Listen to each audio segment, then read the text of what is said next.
Welcome to Aim for the Middle EQ, where we explore the spectrums of thoughts and behaviors and how emotional intelligence, or EQ, can make or break every aspect of your life. And today I'm here with Aaron Weiss. Aaron, tell us a little bit about yourself. Sure, thank you. My name is Aaron Weiss. I live here in Fort Wayne. I moved back here to Fort Wayne 2018. I spent a lot of time in Chicago, New York City, spent a lot of time on the East Coast. Moved back here to be closer to family. A few years ago, my parents are getting older. I just kind of wanted to be around. So I packed up and left. And I remember driving into Fort Wayne. This is going to sound so bad, so I don't mean to offend anybody, but I drove into Fort Wayne after leaving Manhattan, and I looked at the one building in Fort Wayne that was sticking up in the sky. And I was like, I'm in hillbilly hell. That's what I thought when I drove back into Fort Wayne. But I love it. My family's here, and it's great. But that's a little bit about me. I own a construction company, consulting company. I have my hands in a lot of little things. So yeah. And the reason I asked you on the show is actually because on your Facebook account, you seem so wise about emotional intelligence in general. I'm like, wow, this guy says everything I want to say on this podcast. I got to have him on this show. And it seems to me that you give a lot of couple advice, relationship, dating types of advice as well. And so I wanted to talk to you about that a little bit today because we seem to be on the same wavelength of philosophies and psychology and whatnot. So Absolutely. How did you get into that? Yes, glad you asked. That's a great question. So in my early 20s, I had one of my first but grown-up jobs. I was actually a youth pastor for a church. So I'm watching kids, watching people and their relationships form. I was newly married at the time. About a year, maybe 2 years, I had a kid on the way, and I was not qualified or prepared for any of that I just said. At that point, I'm 21 or 22, and I'm trying to lead a group of kids and a group of hormones that are trying to figure out relationships and trying to be a husband to a wife and deciding what it means to be a father. And I was just starting out in a new career, too, in sales at the time, and that was brand new to me. So I was just drinking from a fire hose. And I was like, I'm not prepared for life. And it wasn't my parents' fault. It's just that they did their best. I did my best with my kids. But I didn't understand the power of what relationships are going to have over me, both in the workplace, both with friends. And I didn't know how to manage that, negotiate it. I didn't know what to do. So I thought back then I couldn't just Google everything. I know it's so old. So what I decided to do was take about a 5 or 10 year venture on reading and studying. So what I did is anything I could get into. Relationship classes, marriage counseling classes, singles and relationships, dating, marriage, everything that I could get into. And I took classes and I went to see speakers and I went to meet, Gary Chapman. I learned about the love languages and Gary Thomas and all these other authors. And I learned all of this stuff and met with these people. And then I started getting really hungry for it because I realized that other people, way back when I knew nothing about nothing, in my mid-20s, people started saying to me, oh, hey, I liked what you said about such and such. So people were crying out for relationship advice. People were crying out because what was happening back then and now is people are coming into a relationship whole themselves, or they think they are, and they want to have everything. They want to have everything for themselves. They want their life to be happy. They want to be perfect. They want this person to add to that and feed them and make everything better. Me. How can I plug you into my life? Yes. How can you? And it sounds like people would go, well, that's not a bad thing, but it really is. If I say, how can you make my life better? If I'm thinking about dating you and I'm thinking all the ways you can make my life better, that's not necessarily evil, but it's extremely selfish. It is. It's not sitting down for me going, how can both of our lives become better? And I started realizing there's one concept that I came to that changed everything for me. I don't know if it was reading, if it was in a class, traveling somewhere to listen to a speaker. But I realized that if there's two people in a relationship, if this one person gives 100% to the other person, serves them, does everything for them, just absolutely loves on them, hand and foot, whatever they want, and this person does the same thing, guess who wins? Both people. But what we normally have is an imbalance. We normally have, I want the back rub, I want the foot rub, where's my dinner? Or vice versa. There's a spider, go kill it. You fix this. You make sure, why isn't the lawn mowed yet? Why isn't this done? I asked you to hang these a long time ago. So it's like we are in violent, instead of saying, how can I get up today and make your life more beautiful? How can I wake up every day to my significant other, my spouse, and say, how can I make you feel more beautiful, more charming, more loved, like a better mom, like a better human? That's my job today. And if she gets up and does the same thing, how can I make him feel respected? How can I make him feel like a man? How can I make him feel like he's a great dad? And if we both get up every day and get rid of ourselves Right. and serve the other person, we both win. And I started realizing that's a radical concept. It sounds like, oh, yeah, that's cute. Everybody should do that. Literally nobody does it. Well, it's not true because people like me Hardly anybody does it. people like me who are more empathic and seem to be on the empath side of the spectrum, those spectrums I always talk about, we tend to get treated like doormats, and it becomes really imbalanced and we lose ourselves into this other person's life. Mm-hmm. And eventually you get resentful of that. Yes. And it just creates a whole just host of issues. And if the other person is not willing to work on it with you, you're just at an impasse and you're going to be miserable. So yes, and it's never what I found. If someone says to you, let me see how to phrase this. If someone says to you, you know what, I don't really want to work on that stuff, or we're fine, it's all good. That's I don't want to say red flag. I don't know if I like that term, but basically that's something for me where I'm like, okay, then no matter what I bring to the table, there's no reciprocation. That person is saying there is no problem. I'm happy with my miserable, lazy life, and I'm happy with jumping from relationship to relationship every 6 months like I've been doing my whole life. Exactly. If they're not willing to do it, if they're not willing to change, and every human can change, I'm a full believer that, whether you're a convicted murderer or you're a small child, everybody can change. Right. Everyone can heal. Everyone can be different if you want to. Right. But and I feel like people, a lot of times, and I'm not sure if they're narcissistic or if they just have some traits, but they feel like, no, everybody else is the problem. And so why should I change anything? They need to love me for who I am. Right. And the hard thing about that is that opens up, and we'll try to contain that, but that opens up an entire thing of our generations today where things are very much, and they were a little bit when I was younger,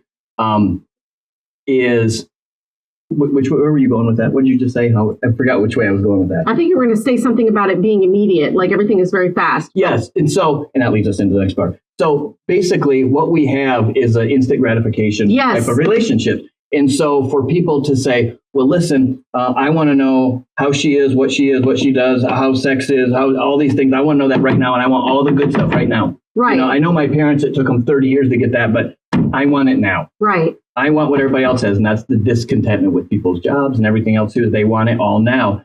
I even made a little note here of me. I've had several people over the years, handful, that I've actually talked to. Mm-hmm. We talked on the phone for almost a year before we met. And then we chatted for almost 6-8 months, a year again, before there was anything more intimate going on. That is not the norm. It's not the norm in my life. But I'm saying, if we're willing to slow down, if we're willing to learn people, if we're willing to, because I can tell you what, as someone who's been through it, no instant gratification relationship, very few one-night stands and instant gratification are going to lead to the absolute love of your life till the day you die. 60 years of marriage, we're all happy because we had a one-night stand at a bar. That has happened. I've heard of it a couple times, but it's very rare. It's very rare. The other 5.9 billion people in the world, we have to work on taking things slow. We don't need to test drive the car before we buy it. We don't need to drink the milk before we buy it.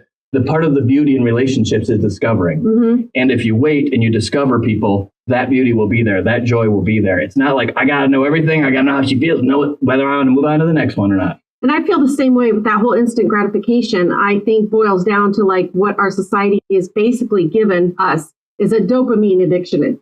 Because we want things, we always want to feel good all the time. Mm-hmm. And it leads to a lot of issues because as soon as you don't feel that, you want to bail. And the dopamine addiction, you don't take the time to get to know people. You're just like, oh, okay, I like the way they look. I like the job. I like, their lifestyle. We seem to mesh. Okay, let's make a go of this. Yes.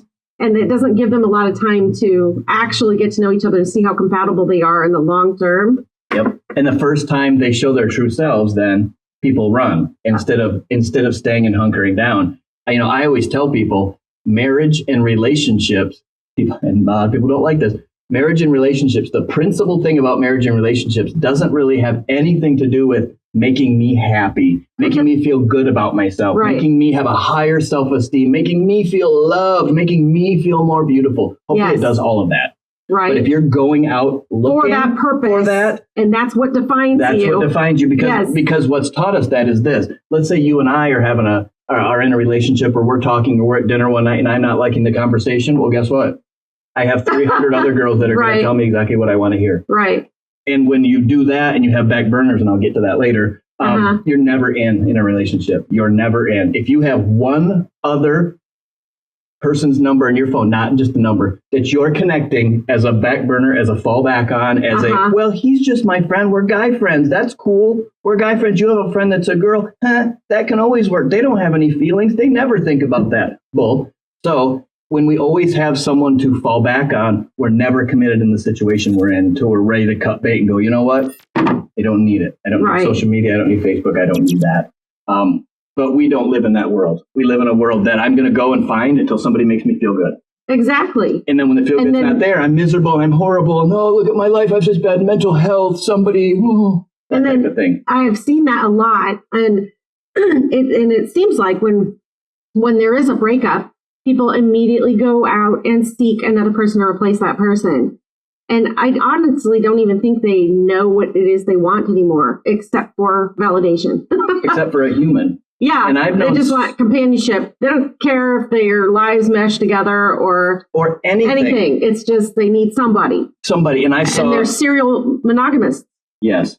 And I think one of your thoughts and your topics we were going to chat about was how soon in a relationship after a breakup should you jump into something. Mm-hmm. I have a very different opinion than other people. I don't think you should. Mm-hmm. So for me, I don't either, because you have to heal from the last one and figure out what went wrong. How can you improve the next time? And if you're just looking for a place filler or a bed filler or to warm the sheets next to you, you're going to be in the same spot next year, waiting for the same person again. Right. So when you are done dating somebody and you get that loneliness feeling, or after I was married for 10 or 12 years, that loneliness feeling, it's like, I just want somebody, anybody. But I had to realize. But that's what your friends are for. That's what your friends are for. You don't need a relationship to do this. And I did enough of those relationships where I was like, the next one to make me feel good, the next one where I don't have to be alone, knowing those are all temporary.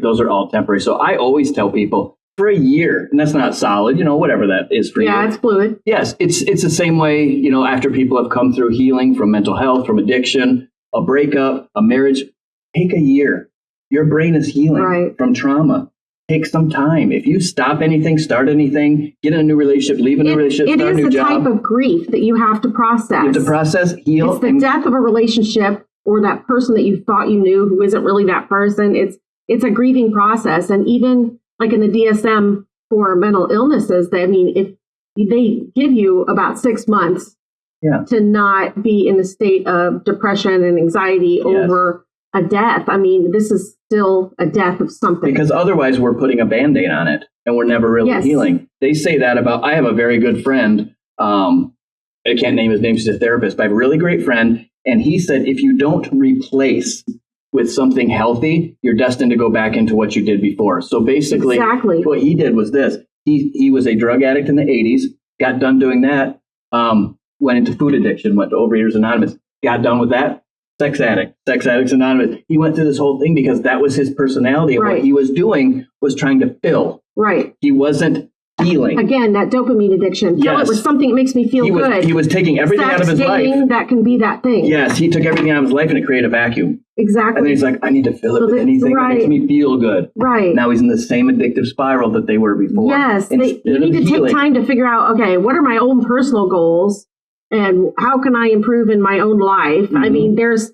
I call it the same shit, different person phenomenon. Yep. Literally, if you look back, and I tell people to do this, look back at your previous relationships, even jot them down like a little diary or something, and write down what all they had in common, personality-wise, and what happened in the relationship. There's usually a pattern of what you fall for, and also the patterns that repeat in each one. Mm-hmm.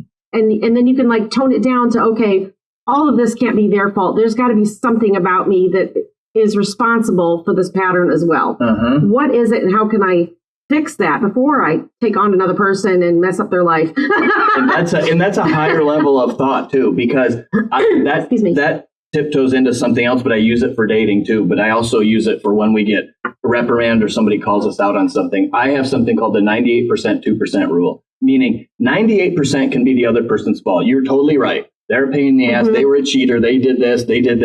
where's the 2%? Right. It could be as much as no your matter what reactions, your communications. Were you neglecting them?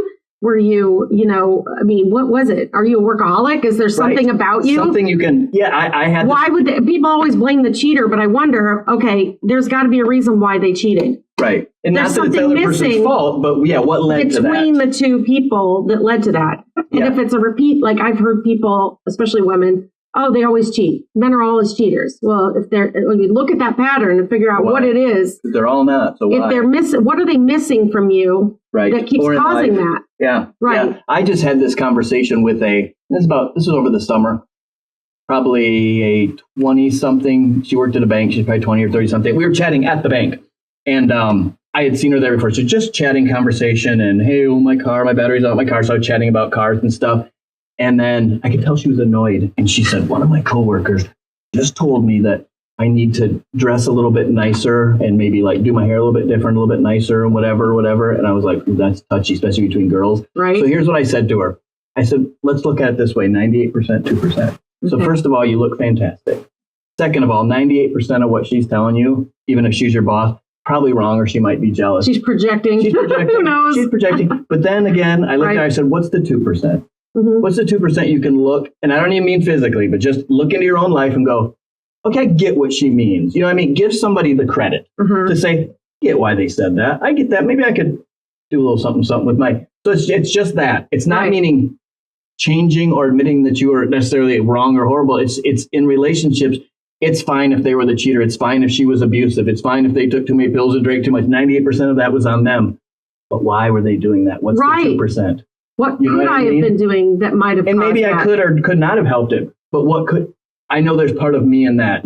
No two people entering a relationship, it's never 100% this person's fault ever, no matter what. Right. Okay, I'll argue with anybody on that one. There's always a % or two or a lot more that are on both sides. So yeah. So we that was one of our first questions was going to be about the common challenges that we tend to face in this day and age of dating. And that one is that dopamine addiction, that instant gratification. You're looking for somebody who's going to fulfill that missing void or whatever that void is in your life, and not being able to heal, give yourself time to heal from those previous relationships and figuring out what those patterns are to break them before you enter into a relationship with someone else. Because then what you're doing is you're carrying all that into your new relationship. Exactly. And they're carrying all that into the new relationship. Yes. Every time I meet somebody and they say something about my effing ex-boyfriend, you guys drink too much and he did it, or even my ex-girlfriend or whatever, I know they're carrying that with them. Right. I know, because with me... And that's true. And you start almost looking for it in the next partner. You do. And there may not even be a problem, but you're going to think it because it keeps happening. Yes. And if you look long enough for a problem, everybody knows it's a self-fulfilled prophecy. You will find it. You will find it. So if I'm always, if I'm listening to you and I think in my head, then I'm already going down the wrong path. I need to run. I need to separate my mind from those thoughts because you can't... This is not the same person. Yes, you can't drag in... I always say that relationships are for two people, not three. So don't drag your ex in with it. Right. I always say that. I say it to females a lot. I'm not your ex. And it is a lot easier to do that with time. If you have just done it and been there, it's going to be fresh in that brain. My boyfriend dumped me Friday. What are you doing Saturday? Not hanging out with you, probably. That doesn't sound like a good idea. No. But nobody wants to hurt. Nobody wants to feel. Nobody wants to heal. Everyone wants to. Because it's uncomfortable. And we want to feel comfortable all the time. Yes. But the greatest things happen when you step out of that comfort zone. And grieve. Always pushing that. And scream and cry and be mad. Right. And take time and, just, really process it. Be angry at people, be angry at God, do whatever you have to do, and then work through it. And then calm and then start to chat with people. And here's what I always say, just like in sales, we don't ever look a person across the desk like they're our next house payment or car payment. You don't ever want to meet someone as thinking, you are my next conquest. Yes. I'm looking across at you going, oh my gosh, she meets all the things. Like, we're going to be together forever. We're going to be together forever. And then the first thing you do that's bad, I'm like, ugh. Because we set an expectation level, which comes into a whole nother thing of, obviously, I'm a very anti-expectations person. And let me explain. Anytime you have a level of expectation for a person, you are setting them and yourself up for disappointment.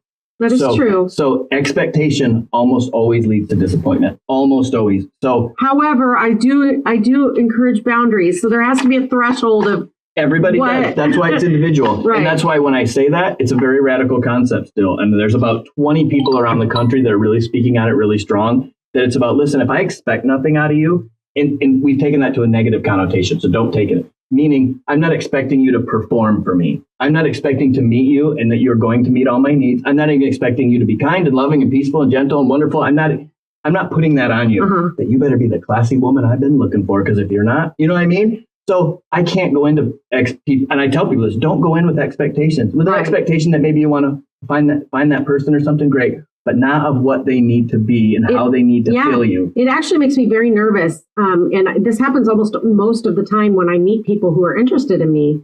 They'll say things like, you meet all my check boxes.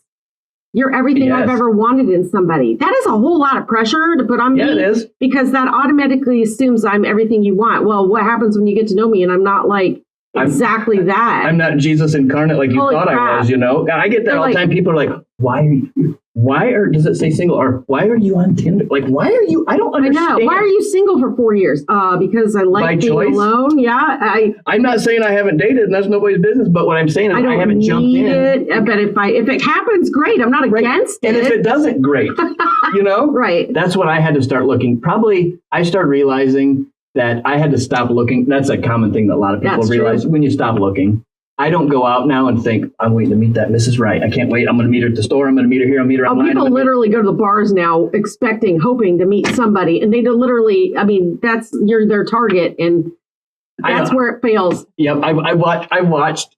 Thankfully, I haven't been this guy yet that I can remember. But I love it some nights. When I used to go to the bars in New York and stuff, 3 or 4 o'clock in the morning, guys are just looking. And they're like, who can I hurry up and be nice to so they'll leave with me? Right. And I'm like, that is so far removed from the mindset that we're supposed to be doing. And that's not how she is supposed to be valued as a classy woman and as a lady. And if it is, make sure that she's on that same wavelength, because I'm sorry, don't take people down your dark path. Your dark path.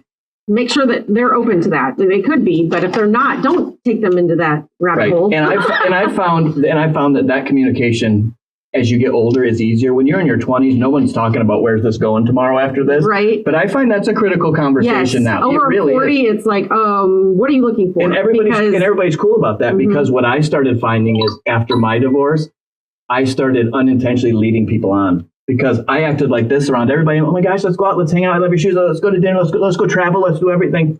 But that's all I wanted. So I had lots of people like, well, I didn't think I was going to, you should have told me you weren't. So I think communication up front is I do that huge. with people too. And especially you have a similar personality to me. You're actually like me in my 20s. But yes, and people are drawn to that. Yes, they love it. So it makes you a highly attractive person because you're peppy, you're very friendly, so you talk to them and that makes them feel valued as a person. So you get all these people and then you're like, oh, I'm just interested in friends right now. Like I just want to be friends. I'm really into whatever. Whatever it is. And it's like they don't believe you. They think it's like some sort of a challenge. Yeah, or you're weird, or why are you single for so long? Oh, you must be high maintenance. Yes, you must not like women. You must have emotional problems. You must be. No, it's because I'm comfortable with myself and my life. I kind of love myself a little bit. And that's one thing too that I think with that communication is knowing what you're looking for going in and have them knowing. Because I'll be real honest, and I want to keep this halfway family friendly. But I know the relationships after my divorce that I was getting into, I know they weren't forever relationships. And I was good with that. And that's what I wanted. I was great with that. I'm not saying I'm that way today. Did they know that? Yes. Okay. Well, the ones I communicated it to, the ones I didn't, that's where I learned. Right. Yes. Because I did upset people, not to a horrible point or anything, but I had to have those hard conversations with people later on because I didn't tell them up front. Here's my thought. And it doesn't even mean I don't want to be friends. I do want to be friends. Some people may just say, listen, I'm dating like 3 or 4 people. And I just want you to know that. Or I'm not dating anybody and I want you to know that. Or, I think dating's only for marriage and I don't want to sleep around. I'm only going to date as like a courtship to marriage. I mean, whatever you do, all of those things are legitimate things. I'm not saying they're all great, but they're all legitimate things. But people need to know. You need to know in the very beginning before any feelings get involved. And that takes a level of perspective and empathy.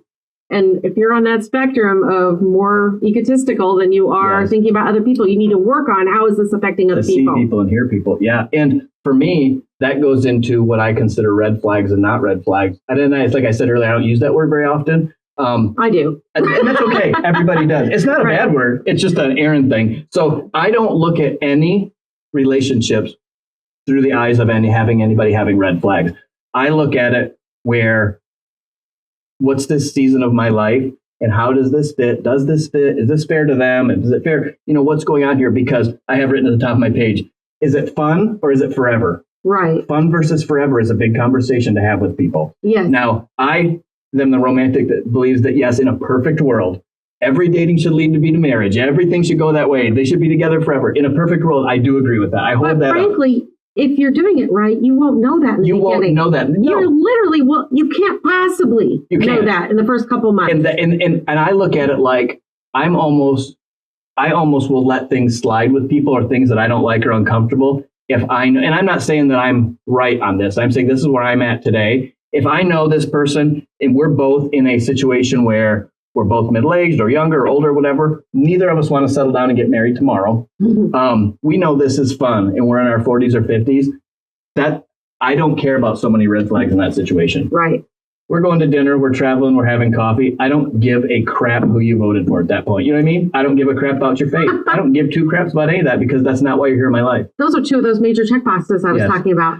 Oh, they have to be the right religion. They have to be the right political party. God, I can't vote. I can't date anybody who voted for Trump. Which is so weird. I had somebody tell me that on a first date once. If you voted for Obama, I am not dating you. And I'm thinking, I'm not going to tell you who I voted for, but just the fact that you said that. Hell no. Already tells you the kind of person that you are, right? Exactly. I'm sorry, you're a very black and white thinker, and we're not going to get along. I've dated people who are so vulgarly different than me in the way they look, the way their lifestyle is. But it's because I also wasn't looking for a forever. And I was like, I remember my brother told me one time. So he's always like, what's your type of woman or whatever? And I'm like, well, if I had to pick the perfect, classy and this and pure and kind and loving and whatever. And he's like, well, what about, and then I brought somebody over to his house who looked very different from that. And, tons of tattoos, tons of piercing, sweet person, awesome person. Just talked like a sailor, was kind of nasty. And me and my brother was like, what are you doing? And I was like, dear, it's the fun, not the forever. Right. And he's like, okay, did she know that? And I said, and she goes, And so you have to have a level of agreement on those kind of things, what you're looking for. I can't walk into a friendship with you and I'm going to be like, you're going to be a good stepmother to my daughters. Check that box. You can't do that. You have to look at, is this going to be fun for now? Even if it's a forever person, I don't do check boxes. I let it completely happen organic. Right. I don't want to know anything about them. I don't care who you vote for. I don't care what religion you are. I don't care if you're atheist, Satanist. I don't care about any of that. I want to get to know you. Exactly. Yeah. And some people, I've looked at my dating history going, wow, you don't even have a type. Like, I don't either anymore. All over the place. I'm like, well, it's really about how we make each other feel and what type of relationship we have. It's not the person per se. It's you together. And and you said this earlier. You said this really great earlier. Reminding me, things change. You don't know going in what that relationship's going to look like. So I've been in relationships with people before that were people that were already. Gotta be gentle how I say this, except for everybody already knows. People that were already in a marriage. Okay, I've been in the relationship with people that were already dating other people. I've been in relationships with women that were dating other women or did like dating other women and claim they only date women. I've been in relationships with just Okay, so here, but so I'm getting at so what I'm getting at is not even that. What I'm getting at is I don't look at people like you're not going to fit in my love life. See what I mean? I look at people like I don't know if you fit or not. That doesn't matter because you're a human that I want in my space. There is a reason for like a place for red flags, but then there's a place for them not to be there. For just openness and exactly. The red flags are for not repeating your own patterns and things like that. But in terms of looking at somebody to spend time with, I really think you should be friend focused. Like the main thing is you need to have a really strong friendship.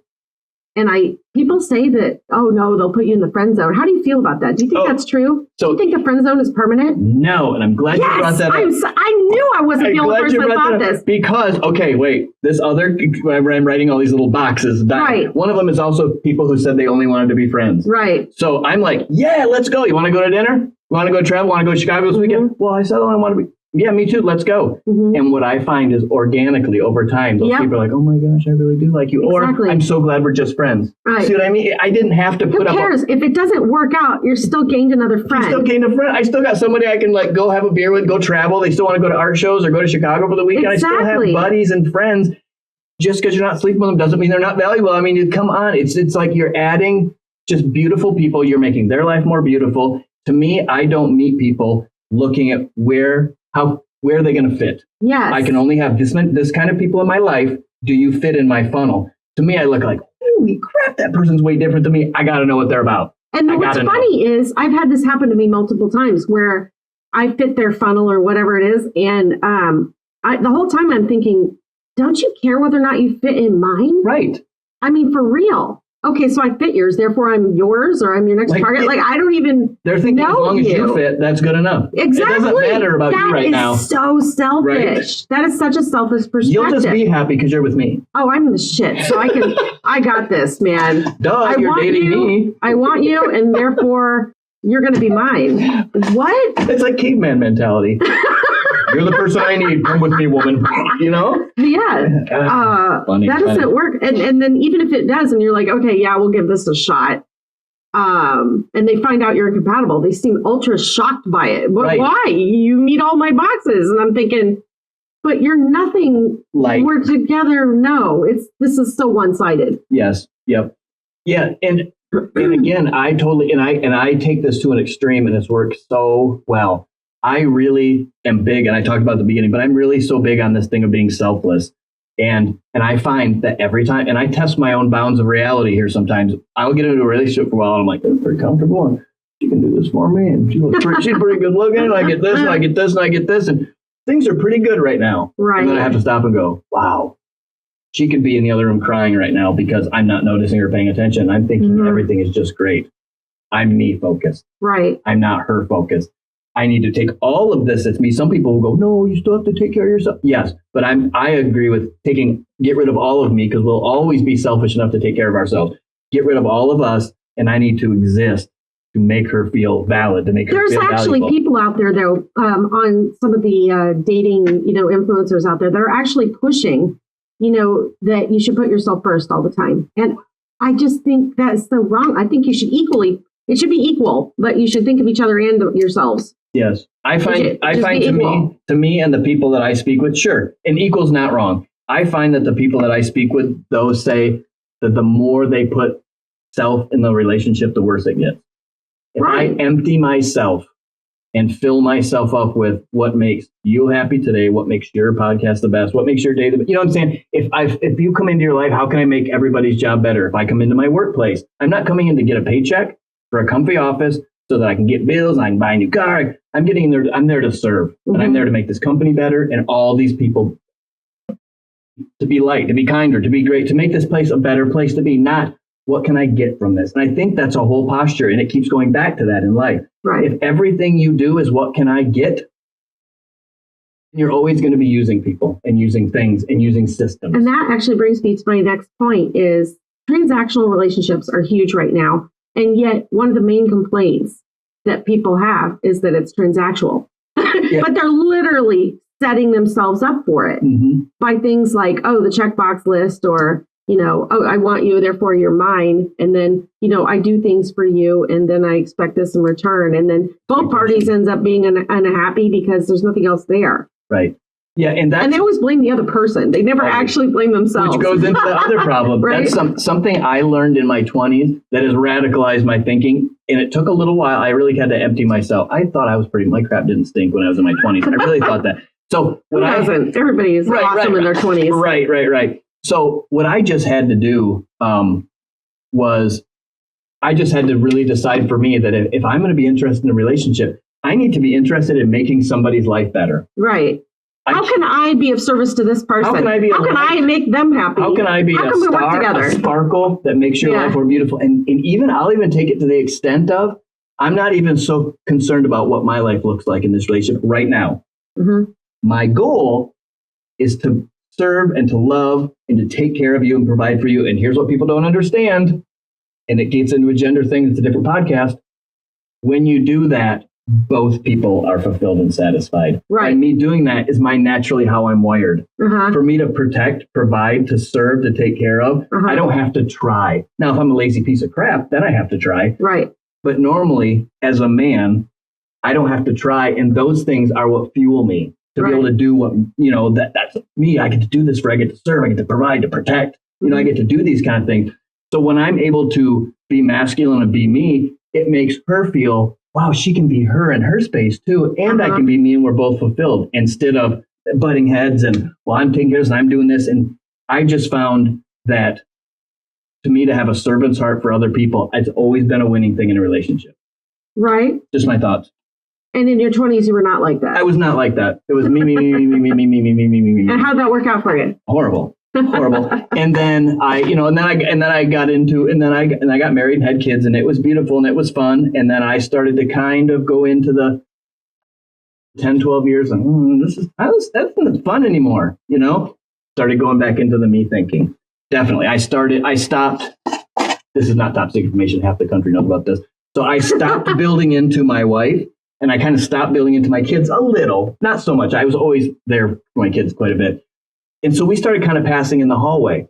And then what I started to know is after 12 years of being, faithful and in that home and not looking at other girls, I didn't have a bunch of contacts in my cell phone. I started realizing, wait a minute, I was going home and somebody to me there, her looking at me, Mom, you didn't do this, just indifferent and angry and hateful, and just bitter and just just an angry, bitter person over the years.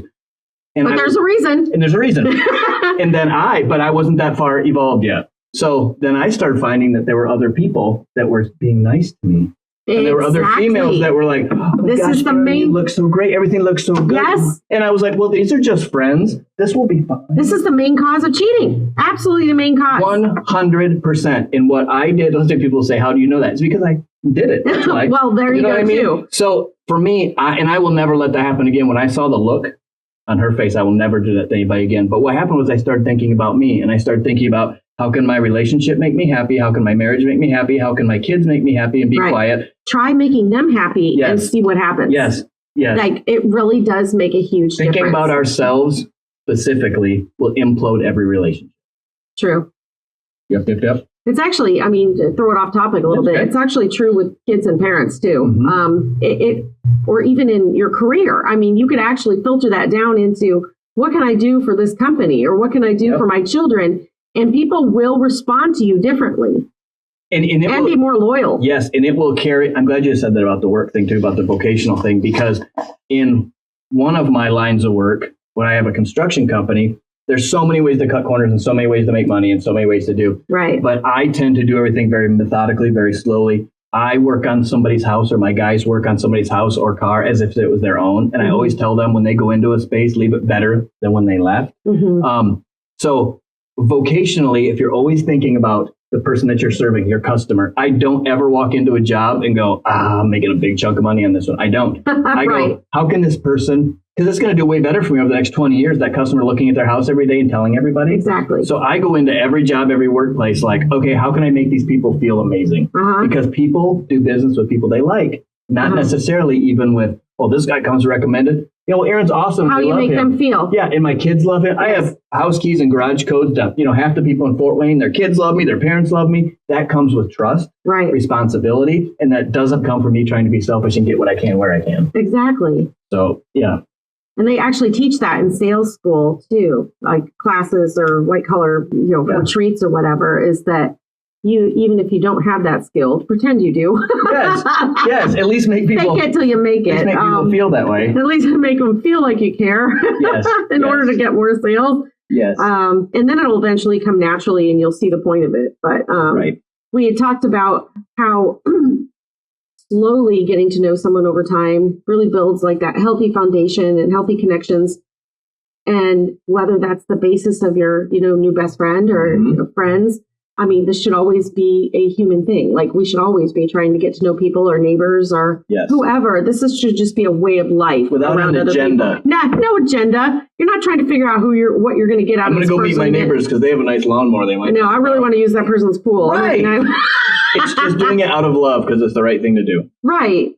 Just in general. Well, how do you get to know these people? Well, there's this thing that's been tossed around here and now, like here and there as like a buzzword called active listening. Now people just say, okay, what is that? Just listening on crack? No, it's like literally listening almost more than you're talking and trying to make them feel heard, not just hearing them. There's so many times where people are having a conflict and it's mainly because of a misunderstanding, because somebody is saying something misunderstood, reaction, defensiveness. It's horrible. And whether you're new in a friendship or this has been down the road and you're starting to have your first conflicts or whatever, this active listening is super important. And one of the first things about active listening is to clarify. Do you have any examples of conflicts that you've heard of in talking with your couples of a conflict that could have totally been eliminated from just active listening and clarifying what they were saying in the first place? So what I normally see is that both people, I call it, they're in violent agreement. They're literally wanting to go to the same place. I have a friend who is a pastor of a church. He calls it intense fellowship. He said, we're all going to the same place, but we're not like on the same road or on the same track. But we all want this. Like we all want to get to the place in our relationship. I call that being solution focused. Yes, that's is your goal to win this argument, or is it to solve the problem? And here's what I found: just when it comes to active listening, and this is going to sound so elementary, like we should have all known this in elementary school, but I took this out of my little vault of things to do again, and it's dramatically changed.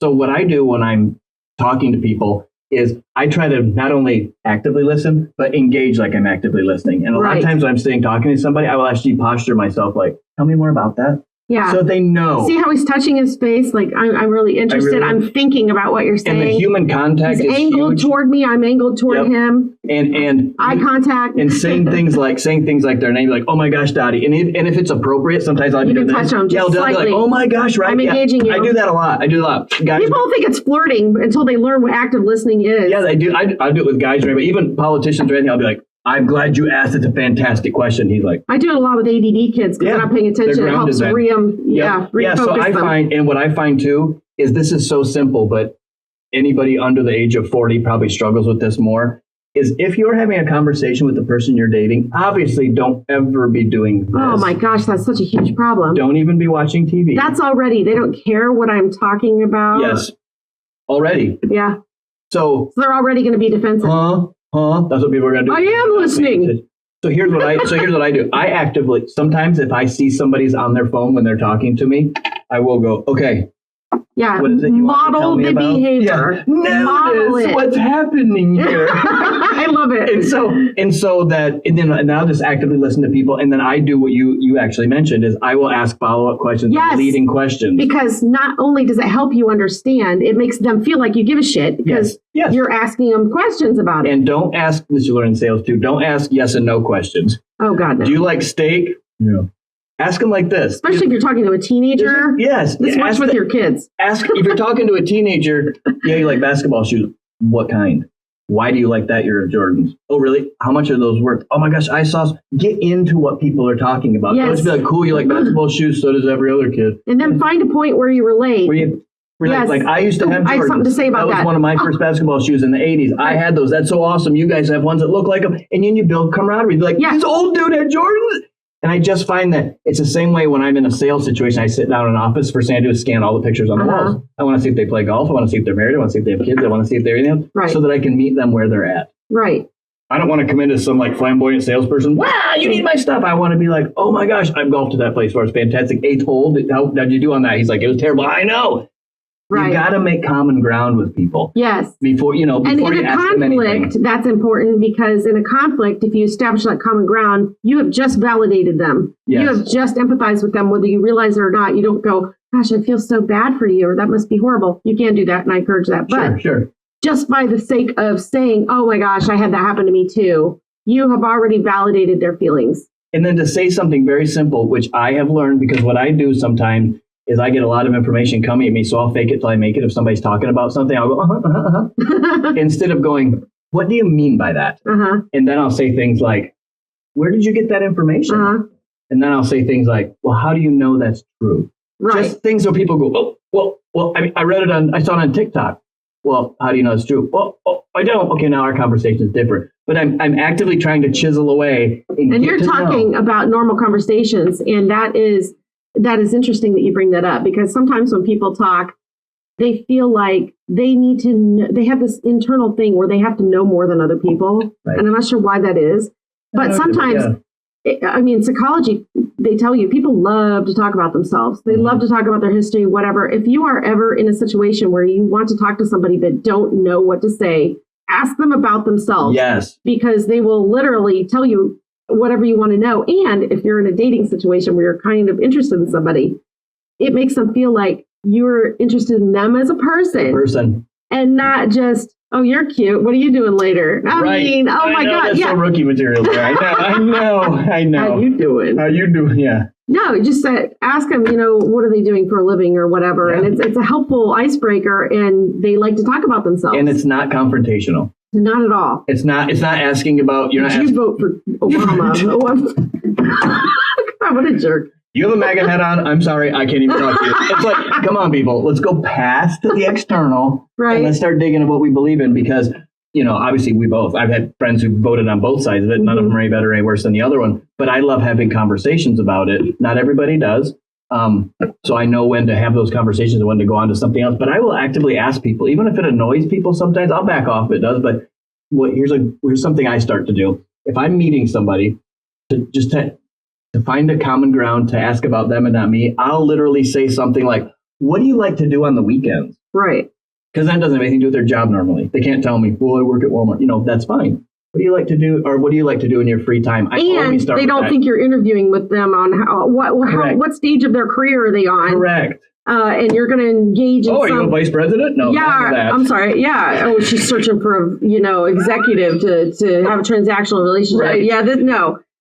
Yes. Ask them about them, their personality, their hobby. What do they do? And I get a lot of, and then you have to understand the questions behind the questions and the answers behind the answers. Meaning, if somebody tells me, oh, I usually sleep in on Saturdays because then I get up and I get ready and I know I go out about 9 or 10 at night and I sleep in on Sundays. As opposed to, and neither of these are any better or worse, as opposed to, I go to bed almost early every night, I'm up really late, I have kids, or I go to church on Sunday mornings, That's a whole different situation. That's two different people, and I've already learned a lot. Not judged, but I've already learned a lot about where I need to go with my conversation. And so, and I've only done that by digging into you. Mm-hmm. I didn't have to be like, who do you vote for? Do you go to church? Do you go to the bars? How much do you drink? I didn't have to do any of that. I literally said, what do you like to do on the weekend? Right. How do you feel about the events of the last few months in our country? You ask very leading, but questions that are not meant to throw your opinion on people. I can ask 100 questions to open the door for me to pounce on you with a bunch of questions, right? With political questions, religious questions. But that's me. That's about me then. That's me setting you up so that I can look good in front of people because I have all the answers to what I want to say. Exactly. Instead of just shutting my mouth. Right. And letting people be and then digging in. And then as soon as, if you can't find that common ground ahead of time, then ask them more about what it is they do. Admit that you don't know. Yeah. I mean, that's great. They're like, oh, great, I get to teach this person what it is. And that's hard. Maybe even, I don't know if it's harder for people like me or everybody does it, but for me, it's very hard to say, oh my gosh, I know nothing about that. Will you tell me about it? But I've started to make myself say that. Right. I have a lot of friends who are, or teachers in the Fort Wayne community schools and stuff. And I know a little bit about what that job's like, but when they're telling me about some of the gang fights and the guns and things that are going on, I'm literally like, I haven't experienced that. Not in school. Right. I haven't experienced that. Tell me about that. And I have couple of my really good friends are teachers, and I will sit and ask them, tell me about your day. What happened? Tell me about that kid. What's he thinking? Is he going to play football? Why does he have a gun? I don't understand. Tell me more about your life. And then people are just like, oh, and then they're more than willing to tell you about them, because they don't want to speak sometimes. So I just continue to ask leading questions and open questions. I actually have another trick, and it's not because I don't value people or what they say, but I have a very short-term memory issue. So when I first meet somebody, if I think I'm going to run into them again, I'll put it on my phone. Oh, yeah. I'll have a Post-it of people, and I'll write down their name because I'm terrible with names, and then I'll write down a couple things that they mentioned. So the next time I run into them, I can find them and say, hey, how did that go? Because that actually says, wow, I actually listened to you and I care. Yeah. Uh-huh. So, yes. That's a great idea. I really like that because I wish I'm going to start doing that. I'm going to steal that because I like what you said about a couple of bullet points about the person because I'm terrible with names too. So if I don't get their names, I'm literally like dark-haired dude that had like this necklace I on. had that in my phone. People are still like, you still have me as work audio guy? I'm like, yeah, I label people before their names. I used to have people in the bars, like in my 20s. I'd have like Jake, Columbia Street. Right? Lisa, Henry's. Redheaded fancy girl. I don't know, yeah. Girl who doesn't like mint. Something random, right? Exactly, to make you remember who that person is. People are like, oh, just Facebook me. Yeah, okay, well, I'm not going to remember who I Facebooked in a month. So, yes. Yeah, I keep a little color note on my phone on a Post-it. But that's a great idea. I think the same way your mind is. Mine goes. Exactly. So shutting down those windows and looking it up. Okay, I know this person. Okay. Oh, yeah, that's a great idea. Because I am one of those people like you see in movies where they meet the person that knows them and they don't know them. And you're like, oh, you look so good. Like, and I have no idea who they are. Me too. I get that a lot. How are things? I'm like, oh my God, how are you? And I'm like, oh crap, I have no idea who this is. I hate that because I'll get that sometimes. I'll hear people yell, Aaron, at the store. And I'm like, I shouldn't turn around. I know I shouldn't turn around. I'm like, you're very unique looking. So. And then people just point me right out. And I'll turn around and I'll go, Dad, they saw me. How's it going? And yeah, sometimes I'm like, you're those people. Right. No idea. Okay, so these are great ideas on how to meet people, follow up conversations for active listening. Now, in terms of conflict, how can active listening help us solve misunderstandings or even prevent the conflict in the first place so it doesn't end up being a major thing? You had brought up conflict resolution, talking about when we get into these situations, what are some of the pitfalls? How do we negotiate that? And I wrote one thing down in here that just said, is it done with love? So if we're going to have any conflict resolution that has to do with passion, with anger, even with good things, with greed, with selfishness, we're not going to get to the point. If you have two people saying, what I really want is for this person to feel loved and feel valuable, and I want to get to the bottom of this situation, but in doing so, I don't need to win. I don't even need to be right. I just want redemption. I just want healing. I want common ground. And that literally has nothing to do with me. It doesn't have anything to do with me doing anything great. I need to love you, and I need to say everything that I'm going to say in love with the goal of conflict resolution and my goal of making you. I don't even know how to say. And this is if the other person obviously brings up the conflict. You're not the one. Yes. If somebody else is bringing up the conflict, your main goal should be to solve whatever that problem is. Right. And with them, and not necessarily you. And not to give excuses. Because one thing, like you mentioned this earlier, what a lot of people do is, wasn't my fault. I can't believe they did that. They start with, but you. But you did this. Well, my parents. Well, the police did this. Yeah, well, my teacher did this. Never start a response with, but you. Right, because that's just showing that people are deflecting. Yes. Yep. And they are defensive, and they've already shut down, and no other problem solving is going to happen. I've actually said to people before, I don't remember which relationship it was or not which marriage. I don't know which relationship it was, but I literally have said to people a couple times, I don't need to, when we're both like in a heated, like, I don't need to win. I don't even need to be right. Seriously, right now, whatever you need out of this situation, let me know what I need to do. And it's not just one of those like a cop out, like, well, tell me what to say and I'll say it. I think that sometimes, but I honestly just say, whatever's not getting through, if there's something I need to change, something I need to do, something I need to ask for forgiveness about, something I need to confess, a number I need to delete, what do I need to do to make the situation better? And put it about, I'm potentially if you bring up the conflict, I know that I'm potentially the a-hole in this situation, potentially. And so that's a very hard concept for people to come to terms with. And when they might actually have something to do with this. And when people come at me, yes, in my 20s, I used to come back at people. Right. But now, honestly, of the 1,000 things I do wrong, one little thing I've gotten is when people come at me, the first thing I do is look internally. Exactly. Okay, what is true about what they I might get a little pissy and put the hair up on the back of my neck like, I can't believe they called me out on that. But the better way is to analyze it and go, well, I can see why you would think that. That doesn't mean you're saying they're right. It doesn't mean yes. I can see how that behavior, that word might have sounded that way. It's totally not what I meant, but that would end it right there. I can see your perspective. I can see how that made you feel, and I apologize that you feel that way. That was not my intention. And explain. But here's the deal too. You also have to slow down and be an intellectual man or woman to stop and have a conversation, not be screaming and throwing things at each other. You know what I mean? Which is what people do. So to just sit down and go, you just brought up that upsets you. I want to fix that now. Because I'm also a big fixer now. I am a microwave, not a crock pot. So if we're going to have a conversation, we're doing it now. Now, sometimes with my brain, I'm a little different. I say, okay, this sounds really important to you. I definitely want to get to this. But right now, I have got to do this, whatever I'm doing. As soon as I can clear my brain and just focus on what we're talking about here.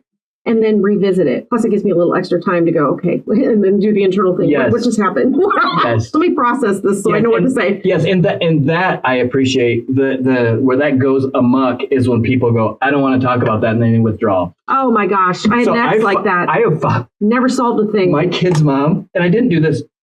Anybody can ask her. I didn't do this angrily or anything. I'm probably laughing. If she'd say, I don't want to talk about it right now, and it was a conflict, I would follow her around the house. Not close. My son did that as a teenager. I really want to get this done. I really want to talk about this. I want to fix this. I don't want this hanging over our house. Can we please talk about it? I don't want to talk about it. Oh. And I eventually would go, okay, I can't force you. I hear that a lot. Yeah. And I'm always like, listen, we have a conversation. This is happening right now. We're at the dinner table. But I'm uncomfortable. Yes. I want to fight or flight. Yes. I want to run and I want to talk to all my friends about it first. Yes. And I want to post about what it. They just said to me. Yes. This relationship, shaking my head. See what I mean? It's like, just do the tough work. Do the hard conversations. Anything in your life, I have a friend who I'm working with. Embrace the uncomfortability. Because most of the uncomfortable things you're thinking about are the things you're supposed to be doing. Yes. Yeah, it's uncomfortable to do some horrible things, but those aren't the things that you need to be doing. It's uncomfortable to have relationships. It's uncomfortable. One of the biggest things you can ever do in a relationship, the closer you get to a person, the closer you maybe get to your faith, the more that you're going to find you're saying you're sorry or repenting, whatever you want to call it, more than you're thinking you're right. I come into a situation now where I can already see the 10 things I did wrong. And I'm the first one. I will kick my own ass before I even start talking about anybody else, to the point where I have to monitor that because I'll beat myself to death. And so I have to monitor self-esteem because I'm really hard on myself. But that's just me. And so I have to come at people a little bit different in the way they do that. But to go back to the very beginning, I think conflict resolution has to happen with love, but also quickly. I really do. And especially never, ever, ever going to sleep while people are angry, ever.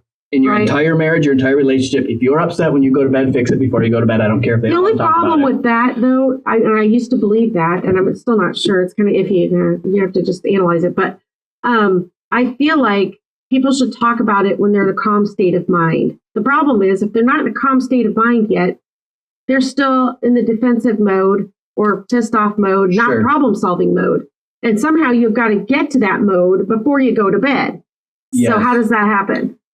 Well, and this is one of the very few things in life that I'll say I don't understand it completely, is I don't know why it works, but it does. And I know that that's the path to healing. I know that, not just for me, because it's my opinion. It's not just my opinion. I mean, it's the opinion of millions of people, and books and writings and all kinds of things. Because what will happen is that will multiply as you sleep, and that won't get better in the morning. Nobody has a fight and goes to bed and get up in the morning and goes, oh gosh, I love you. Isn't that silly what we did last night? We're so silly. Well, they do, but they're totally masking. They're brushing, and what they're doing is they're brushing it under until that person brings it up again, and they can have it out right there. Instead of last night taking 20 minutes and sitting down, being an adult, controlling your emotions. Yes. Breathe. Just because you're upset doesn't mean I don't let my kids get away with that. I'm mad. I'm not talking. Yes, you are. You're going to settle down. We're going to talk. Right. Have a glass of water. We're going to talk. Same thing with your spouse. You're not telling them that. They should already know this. That, listen, I know you don't want to talk about it. I know you don't.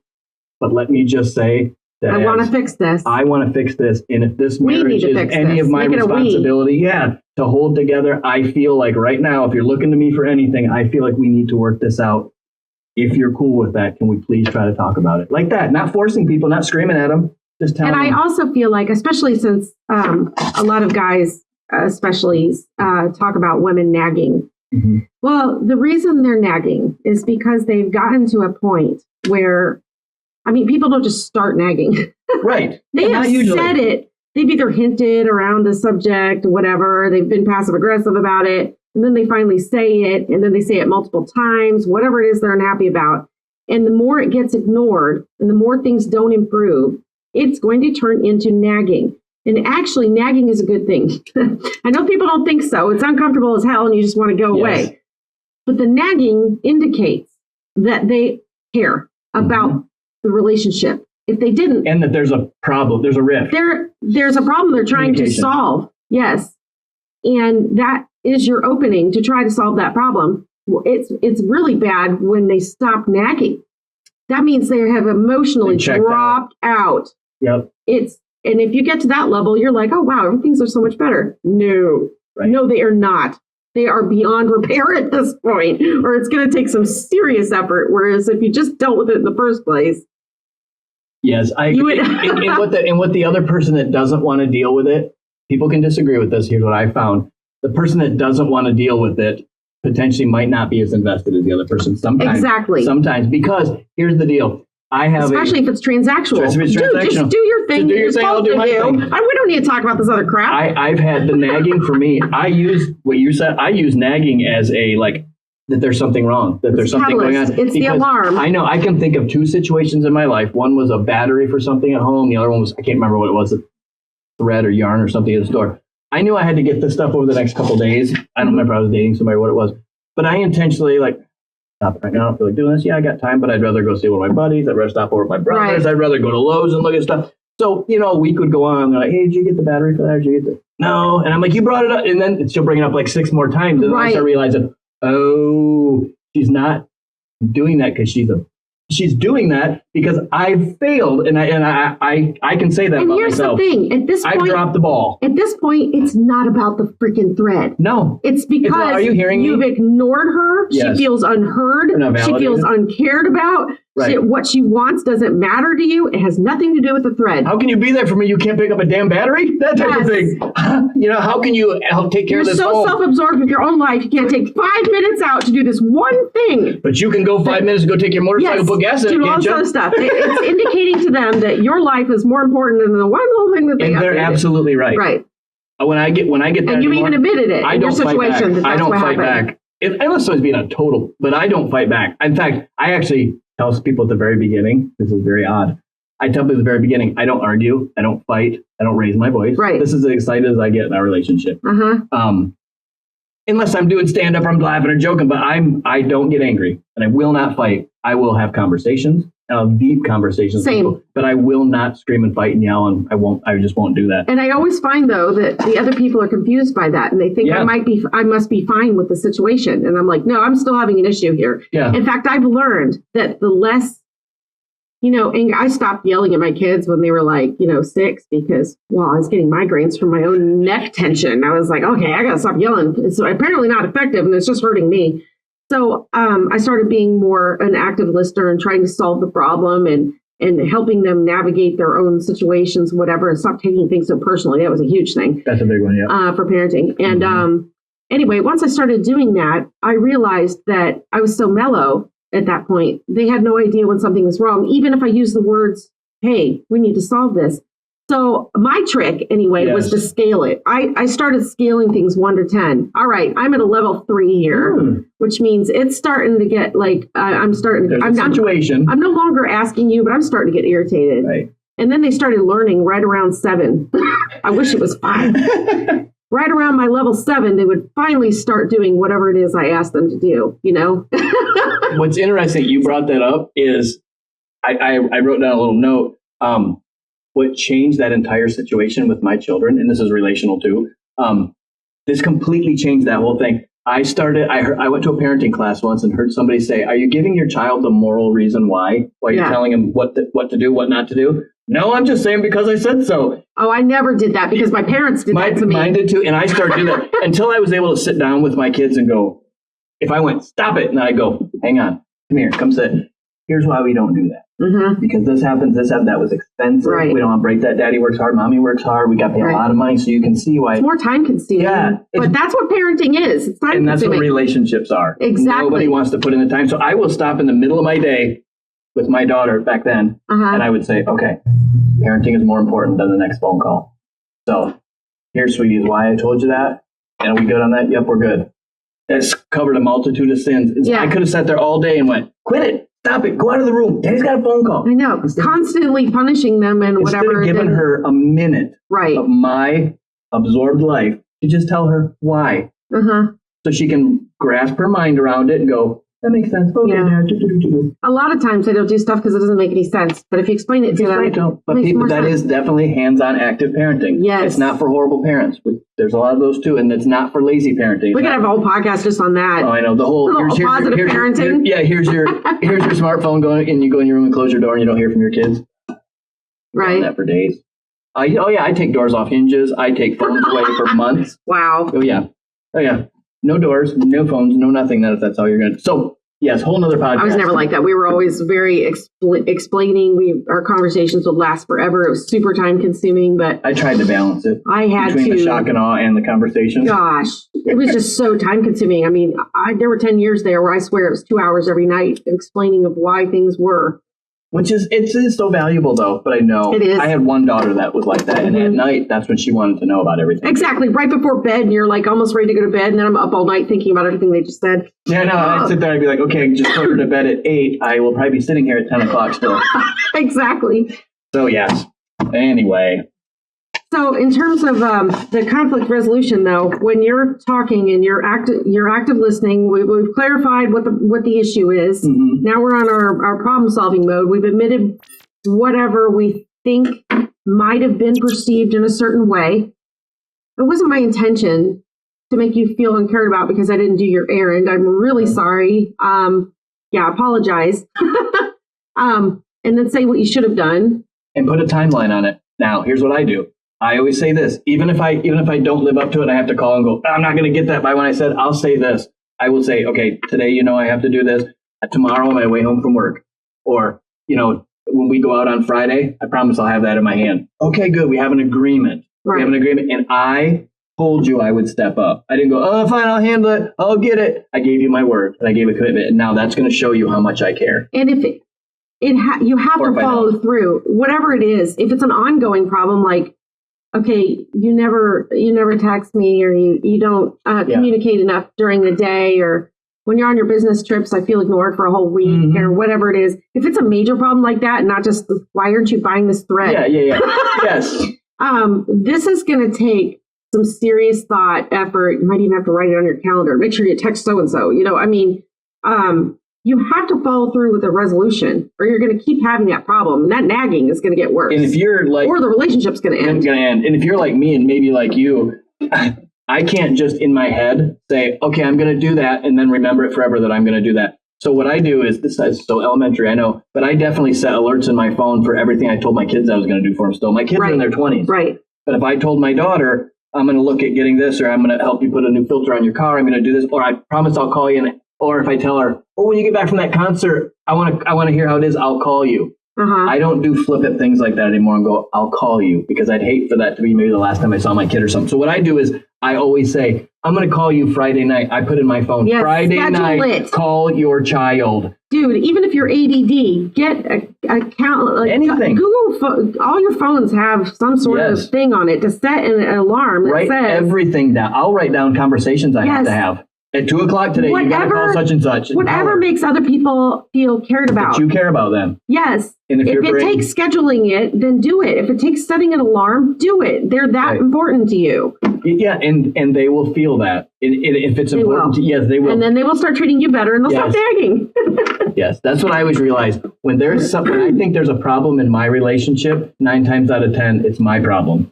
And I'm unhappy about myself. So I'm picking something apart. That's what happens most of the time. I hope I'm humble enough that I can say, 8, 9 times out of 10, it's always her. I mean, I pretty much got my stuff together. It's never like that. Usually when there's a conflict, I can go, I was off on that one. And then I can apologize. Right. And then I don't go, but now your part, you need to also do this. I don't. I say, I know what I'm responsible for in this. I need to start doing that. When I'm on business trips, I'll make sure I set an alarm for like 7 o'clock. When I get back from dinner, I'll call you before I take a shower, before I get to bed, or before we go back out or something. I will call you at 7 o'clock. You have my word. And then put something in there and not go, but you also need to know that when I'm on the road, that's not like that. That's up to you to make your own amends in what you're going to do. Not me. I'm not going to fix you. Right. So if you say, Aaron, I don't hear from you enough, I don't need to tell you why you don't hear about it. And I bring that specific example up because it is such a common thing. And that was a common thing with me too. Especially with people like us who are very project oriented.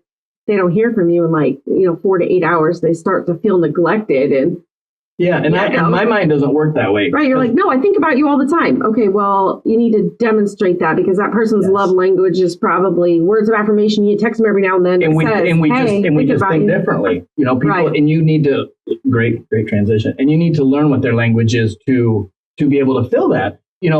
Like with my parents, let's say, I can easily, when I first moved to the East Coast, I didn't talk to my mom for a month. Not one phone call. But I didn't do it intentionally. I know. I was just like, man, new job, traveling, going to Manhattan. I'm going to do this. About a month, 4 weeks went by, and I was like, I should call my mom. I was doing my. I always wonder if I stopped calling my kids or going over there, how long it would take them. It takes a long time with my kids. They just recently moved out, and my kids too. Oh, right. I don't hear from. And that's when they're in their 20s. I don't hear from my daughters for 3 or 4 weeks sometimes. Oh wow. Or I'll text them. Literally 16 or 17, 18 days later. It's just dad. Well, or they'll text back, got it. Like 3 months, like a month later. I'm like, seriously? But, like you said, you have to learn people's language. Parents are people too. Yes. I have the fields over here. I need built up. Yes. So we've talked about that. We've talked about needing two people to be equally invested in this relationship. It's true of conflict resolution as well. What should people do if they seem to be the only person trying to solve the problem? Yes. So my thoughts are, because that's obviously very common, you're right. And the most common thing is the fight or flight thing. The other person is either so defensive and they're yeller, they throw stuff, they pound, whatever. Yeah. They don't problem solve in that mode. Or they just were like, yeah, I'm not talking about this. This is uncomfortable. And then they leave. So that fight or flight thing is so bad. They never seem to come to an agreement or a solution. And it's just constantly constant conflict. What should they do? So one party is just checked out, like they're not. Yeah. And I actually had something like this happen only about 2 weeks ago. And it was a Facebook person that messaged me and said, what do you think about this? That was that conversation they were having or trying to have with their other person. And what I always tell people is this, because I am very much I want to have this conversation right now. We don't need to go anywhere. The groceries will wait. The kids will wait 2 more minutes. Let's have this conversation right now. But what I had to start saying to people was, okay, here's the deal. I obviously see you don't want to work this out right now, or you have a lot going on, but it's super important. So how about this? You're going to be home Friday afternoon from work. I'm going to be home Friday afternoon at work. At 1 o'clock, let's sit down at the table, just 20 minutes, 30 minutes, and let's talk about this. Then we have it on the schedule. We're sitting down at 1 o'clock. It's done. I can take that off my emotional plate, knowing that we are going to deal with that. Now, I don't like to put that much distance in between things, but if you have someone who is adamant or they're not in the same state or town or house, sometimes we're going to schedule and talk about this. But what if that person is still, they don't want to talk about it? They either shut you down, they walk away, or they start screaming. But then to me, and that's almost hard to say because you almost don't know until you're in that situation. Right. But and this is going to sound so horrible. You know their pattern if you're in it for a while. And my thing is too then, and I'll just say it, how bad does that person really want to be in that relationship? Exactly. Then you have to almost have to have a more serious talk. And I'm okay with having that talk with people. I don't like it, but I'll have that conversation with people like, not necessarily where are we going? What's happening? Not like that conversation, but like, what are we doing? Like, are we both 100% in? Because if I'm 100 and you're 98% in, failure every single time. Right. Even if we're both 50-50, failure. We both have to be in on this. This is why I feel like there's no way to force them. I know. It's almost like and that's how the relationship ends. You can pray and meditate. Or you're just miserable for the rest of your life. They either end or you're miserable. And what's interesting, though, is that when people have children, they assume that if they get divorced and they end the relationship with them, that this problem between their communication and their conflict resolution, it'll just go away. Like they don't need to deal with them anymore. But when they have young kids, they literally have to still keep communicating, and they still are going to have the same conflicts, just only regarding the children. Almost 100% of the time, and people will argue with me, and they have for 20 years, I don't care. No divorce. None. People will go, well, mine was. You're a liar. No divorce has ever made everybody's life, both partners and the children, has made everybody's life better. Right. So that everybody was more emotionally complete, more feeling loved, more feeling protected, more feeling financially secure. Divorce never did that. So what happens is what you just said is you just have two people with problems leave and go into two other relationships with problems. Mine got exponentially worse after my divorce. As soon as we all weren't in the same house, I couldn't communicate about anything. Like nobody knew whether we were coming or going. Things got way, way, way, way worse. Right. No relationship is I've been through it, so I have a little bit of the cred.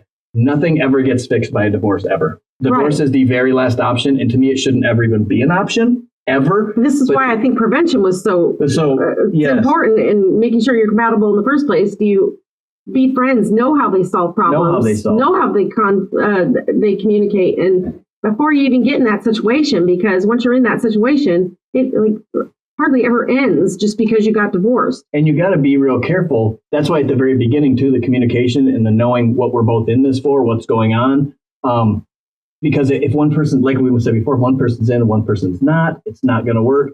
And I go back to also what you were saying about the conflict resolution. I've tried that so many times to be like, why can't I just get someone to listen to me and solve this with me? And I found out that all I can do is come at people with love and understanding, right, and ask them, what can I do? I'd never go into a conflict with with guns blazing. And I learned this from a guy I knew in New Jersey. I was telling him, now again, this is my late 20s, so I'm still kind of a turd. So I told him, I'm like, she just attacks me all the time. Like I walk in the door, and she's like, I've heard that before. You don't even let me put my bag down. You just start going. And so here's what what this guy told me. I've heard that so many times. And when he first told me this, I wanted to call BS on it. But now I've had like 15 years to process it. And it's one of the most wisest things I've ever heard. He said, you know what you're going to do next time? And I said, what? He said, she's going to come at you with all of her weapons, guns blazing, swords and everything. Let her stab you. If she lops off an arm, let her do it. She's going to talk about your mom, your dog, your kids, your guns, your motorcycle, everything else. Let her. Don't let them vent. Let them vent. Don't attack. Right. Let them go ahead and gut you. Let them just let's have it. You will legit put fuel on that fire if you don't let it burn out. If I say anything that you're saying, I go, well, I think that's what you're saying. That immediately puts you in like a, whoa, really? Because I saw you last night. Instead, you can say things like, well, I think you're that. And in my head, you can still know that person is venting. You don't have to take it like, I know. Don't take it personally. They're venting. Even if it has to do with something you did or didn't do. They may talk about let them vent. They may talk about your looks. I don't care what they say. Let the person go and hear it and say, now, I hear you. What I understood what you said was this. Does this sound right? Clarifying, echoing. You said you wanted to do this, and this. Am I right? Okay. What would you like me to do? They give a couple examples. Here's what I'm going to do. Echo what they said and come up with brainstorming solutions. A solution and a commitment. Yes. All in a calm voice. In the voice we're having right now. You respond. Do not react. Right. Period. Have control of the conversation, not control of the person, but have control of the conversation, your own conversation. As soon as they feel heard and understood and that there's going to be a solution, they will calm down. Sure they will. They're not. No one's going to scream for 45 minutes screaming at you. They might for about a minute. They'll eventually get tired. They eventually get tired. So yeah, I just have let people. I'll use this example. I'll do this sometimes. I'll go, hit me. Let me have it. Sometimes I'll say, well, you did this and the other girl and you talked to. I'll go, that all you got? Because if you dig deeper, it's way worse underneath. Come on, keep coming. And I'll encourage people. The real reason, right? Yeah, exactly. You're only mad about that? Oh, there's way more. So I will add a little humor. I deflect with sarcasm like that a lot. But I will tell people, which usually works in that situation because that person gets not dethroned, but gets thrown off their guard and they start laughing sometimes. I have that happen a lot. Right. I'll be, that's all you got? Why don't you check my DMs? You'll be a lot more. And they're like, Aaron. And I'm like, well, I'm just saying.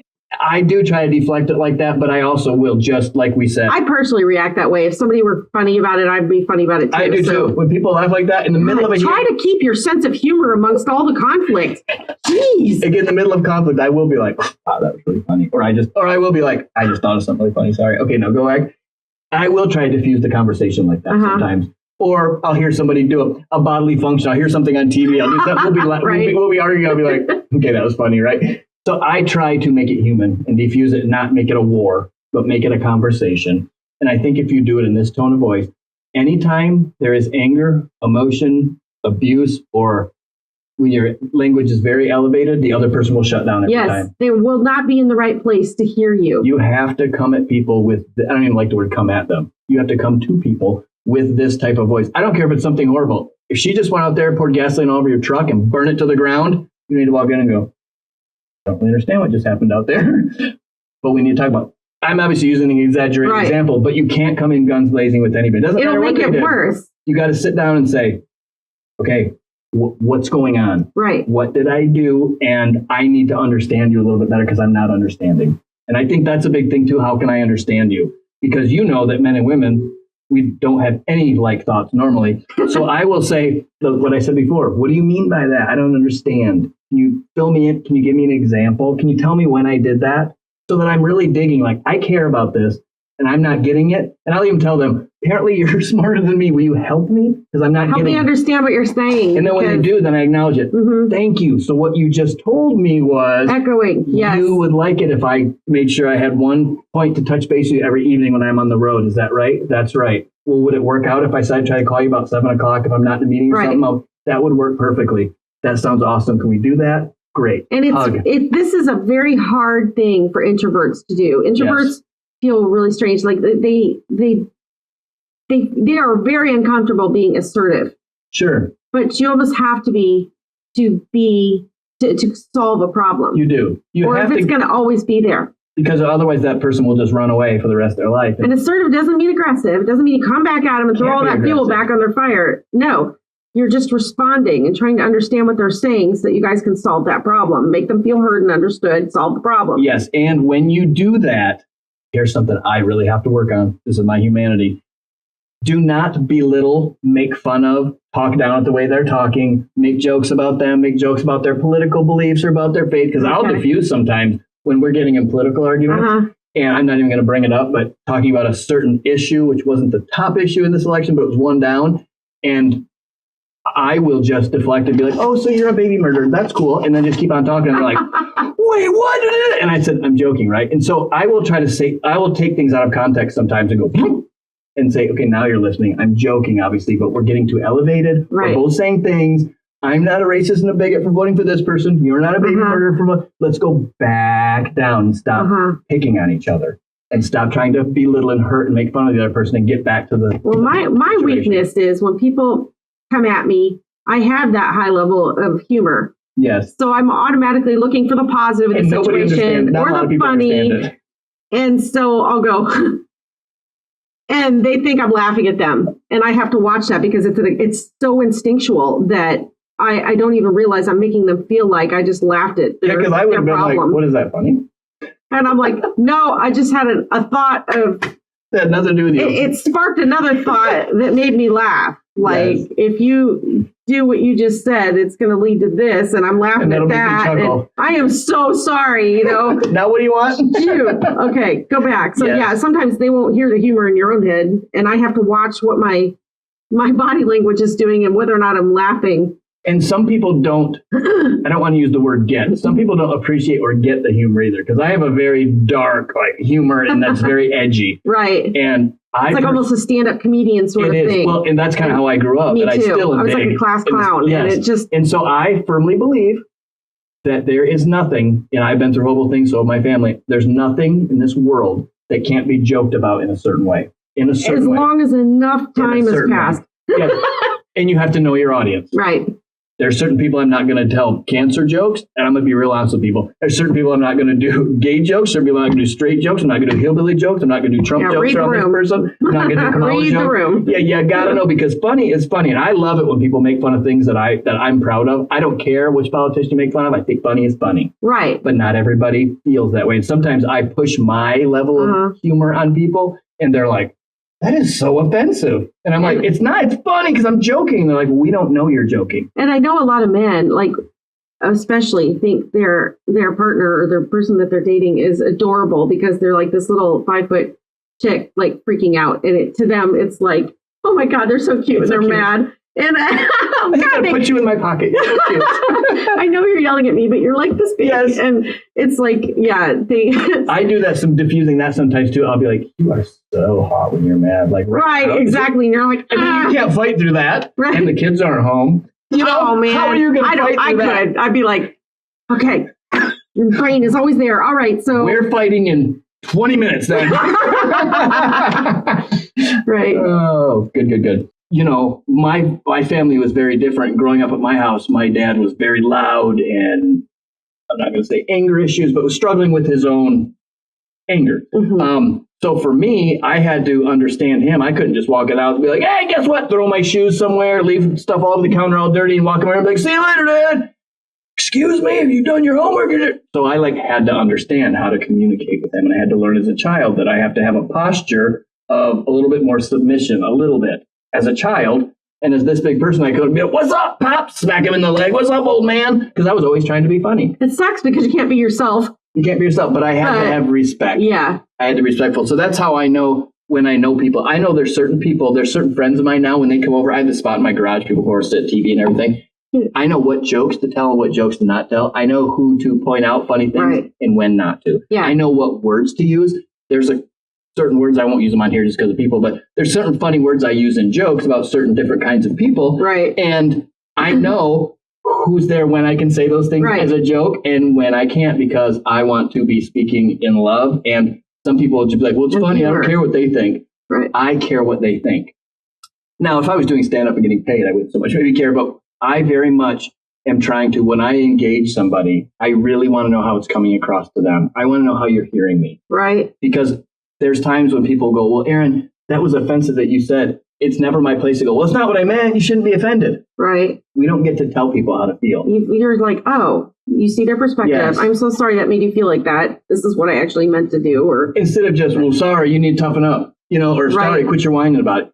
I need to understand how you're going to receive what I'm about to say. And am I saying it with love, or am I saying it because I want to manipulate you to do something for me? Right. Not be better, not have a stronger marriage or relationship, not try to, have us be happier, stronger, healthier, but more of, I want to win. Coming in with, and you brought up a couple of times, coming into any situation is, if I think there's a resolution, if I come into a situation, which most people do, go, I know the resolution, I just have to get her to realize it.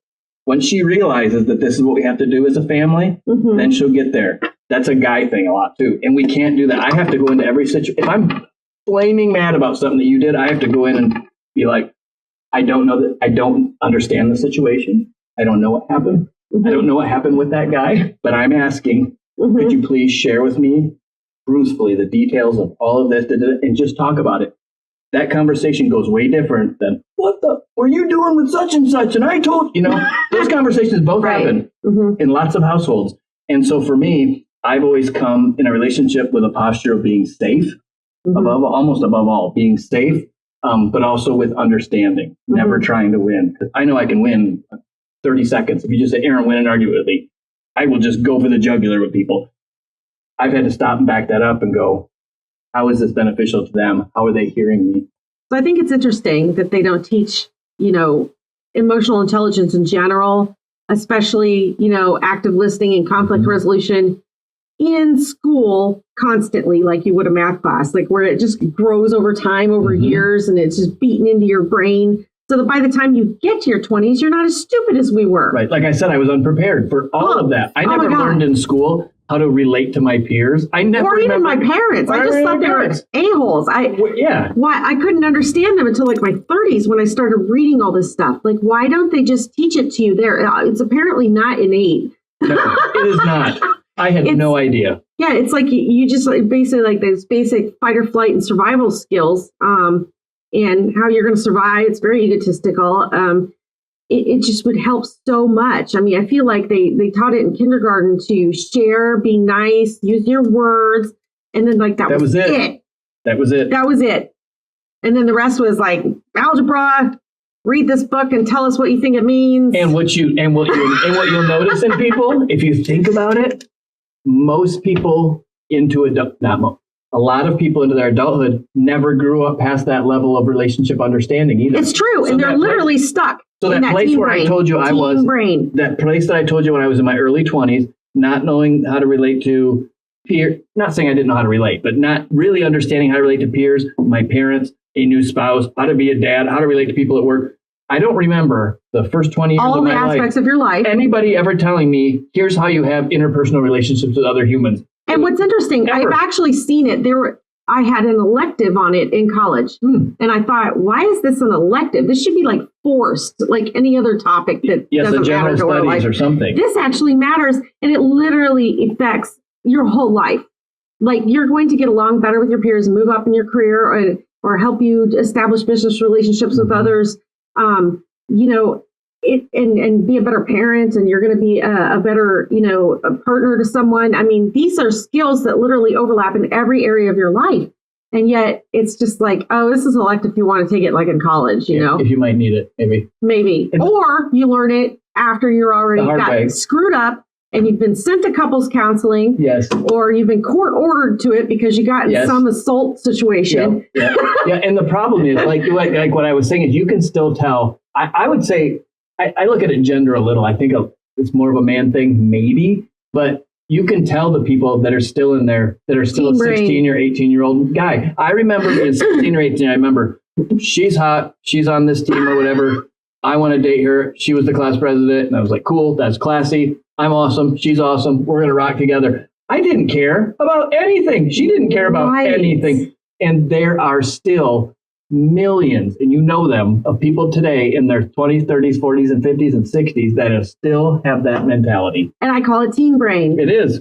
And people don't engage that post. I think that's like the least engagement I have on a post is something about teen brain, which is funny because people would rather like look at things on dark psychology and something that's just real right out there. Dude, this is like really going to matter to you. Like, please read this, understand it, comprehend it, live it, Yes. I'm sorry that my teachings aren't, funny or like whatever, but you really seriously need to understand this teen brain thing that you've got going on. Yep.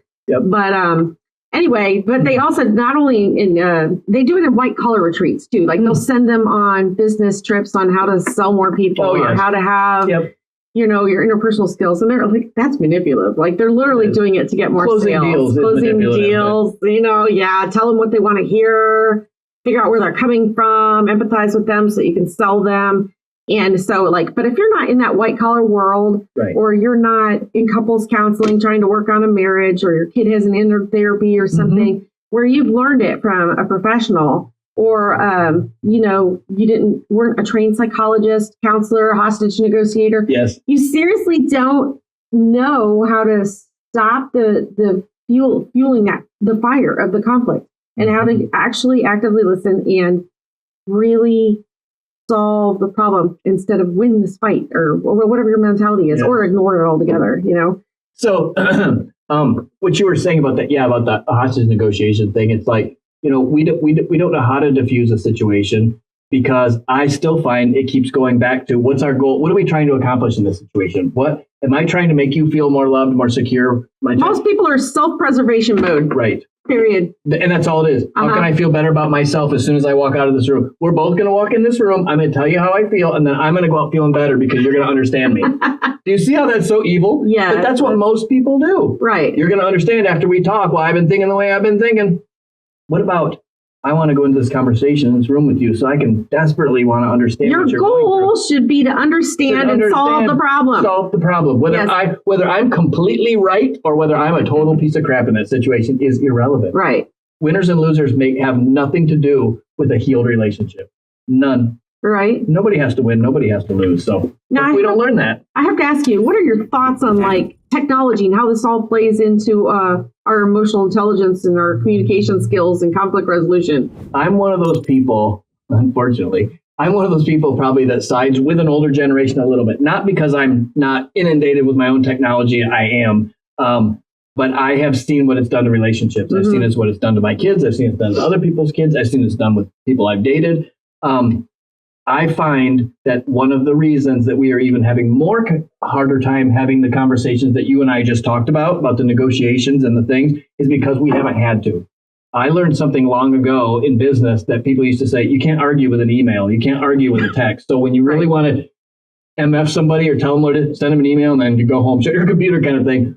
Well, that personified we can tell everybody anything we want over a text, and we really don't have to be there and be real. We don't have to have emotions. We don't have to, speak for ourselves. We don't have to have a high self-esteem. We don't have to understand conflict. It's so easy to just let our relationship exist over technology. I don't have to be real. I don't have to be kind. I don't have to be loving. I don't have to get outside my comfort zone. I don't do anything. I just have to send you a nice message, maybe put a heart on it. You think I'm great. Even if you are all those things, but you're only doing it digitally or for the most part, especially with a conflict, it's just the worst medium of communication because you can't read someone's body language, their facial expression, their tone of voice. I mean, you can't see the humor or the sarcasm or any of that. Body language is so important. And I'm such a big body language person and how I view other people too. Right. It's like I can say something to somebody, they'd be like, oh my gosh, this guy's a real DICK. And I'm thinking and I'm sending the text thinking, oh my gosh, that's so funny. They're going to laugh so hard because they're going to think exactly what I'm thinking. Right.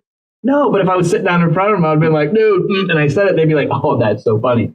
But you lose translation in text. So for me, I try to keep like a 80% in person or Zoom or something and like 20%. I'd like to have it less than that. Right. But I try to keep it 80-20 where 80% of my time is either face-to-face or we're on the phone or we're FaceTiming. So at least there's some type of connection because so much can be lost in translation of texting and DM. I found.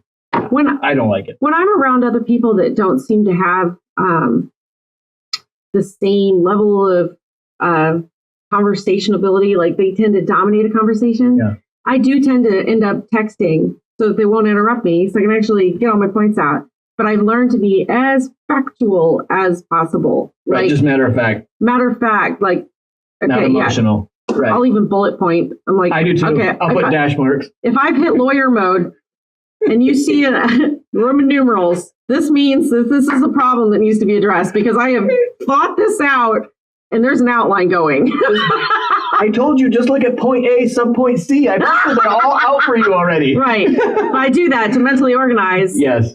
And not be interrupted or whatever. And then I assume it's going to be like notes for like when we're actually talking. Yes. So we actually get to every point or whatever. But we've taken that to such an extreme opposite level where it's sales, shopping, relationships. We haven't had to build relationships because we point and click on everything. We don't have to. It's true. We don't have to learn how to love people. Immediate. We don't have to learn how to be compassionate, to be kind, to be well spoken, to be articulate, to be fabulous and beautiful and flamboyant and just you don't have to be amazing. When all I have to do is tell you what I want you to think on a cell phone. I don't have to try.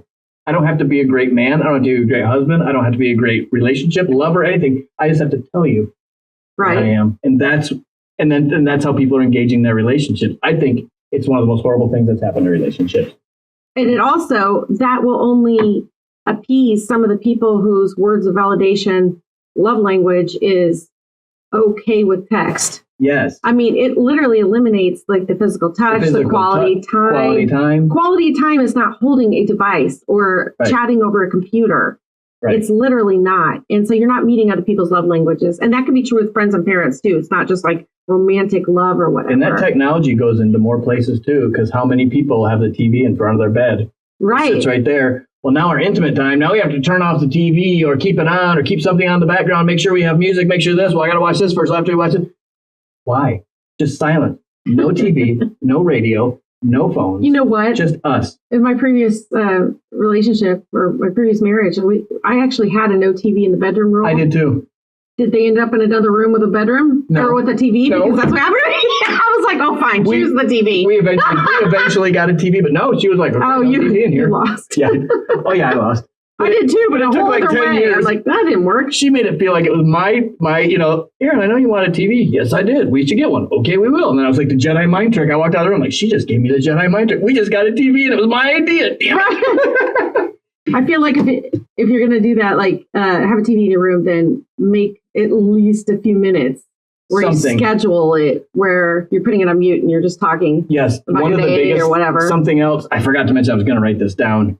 Dating and raising kids. One of the other, I'll call this the number 2 big thing I've learned is we did something, we had a counselor tell us, this wasn't like we're going to marriage therapy. This was pre-marriage counseling because I wanted to be ready. I want to know what to do. This is a big thing. I want to know if I'm a 22-year-old getting married, people better give me some information. I want to make this the best. I do want to point out that if you are trying to communicate over text, you still need to implement those same principles of active listening. You're not listening with your ears or whatever, or your mouth, but still text the same thing back. If somebody texts you something they're irritated about or even excited about, I hate that. When you're all excited about something that just happened in your life, you're like texting and then you don't hear anything back. Yes. Oh, yeah, I read it.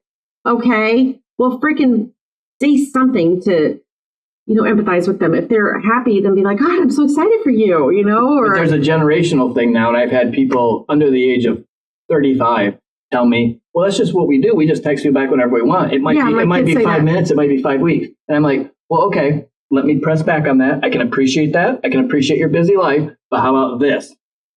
If you get a text from me, and it's not like I inundate my kids with 12 texts a day. If you get a text from me, it's like, hey, be safe at the concert tonight.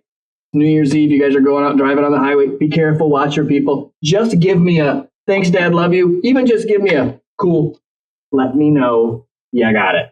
Don't tell me in March that, oh, Dad, thanks. I did get your message January or December 30th. No, just show love enough to tell someone. And I've done this in relationships before. I've been on a job site or I've been in a meeting doing a sales consultation with somebody or people behind a desk. And I've seen that and they're like, hey, I need to talk to you. Something happened to my grandma or whatever. I will literally say, can you give me 1 second? Right. Hey, I got your message.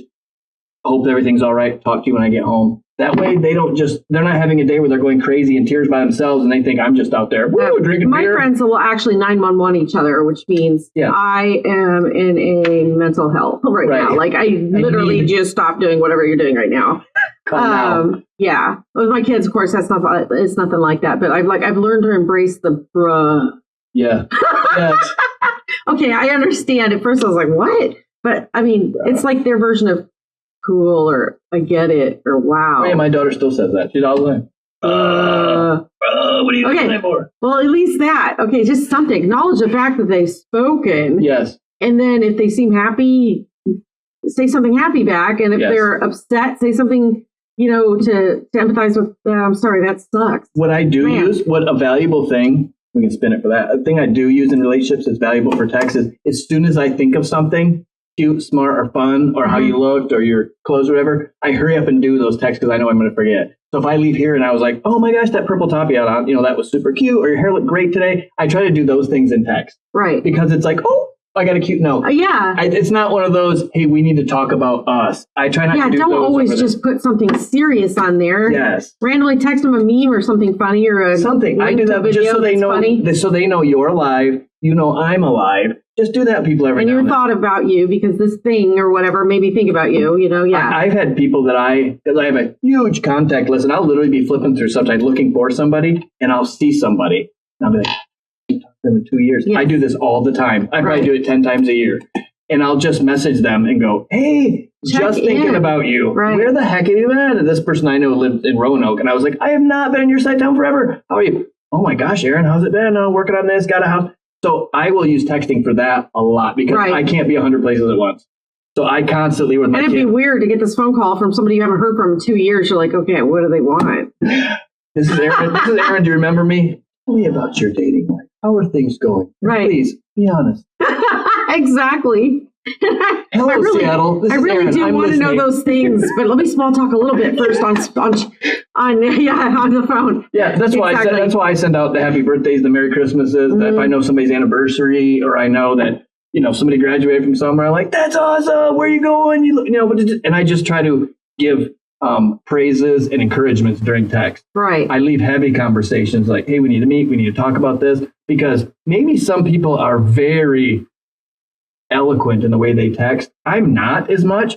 I'm way better in person. Right. If I'm trying to accomplish something or trying to get something done in business or a dating relationship, I am way more persuasive like this than, what are you doing on Friday?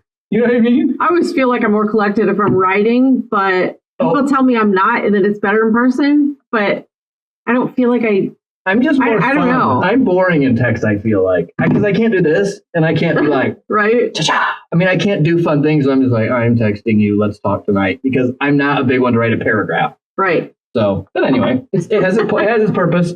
I have been known to write, I won't text for months, and then I'll text a novel. And I I see somebody do that sometimes. It's so bad. If I know it's very important, I will read it word for word. But if I see somebody do it, sometimes my parents will be like, here's what happened on our vacation. I'll read the first line. I'll go, yeah. All right, they're home safe.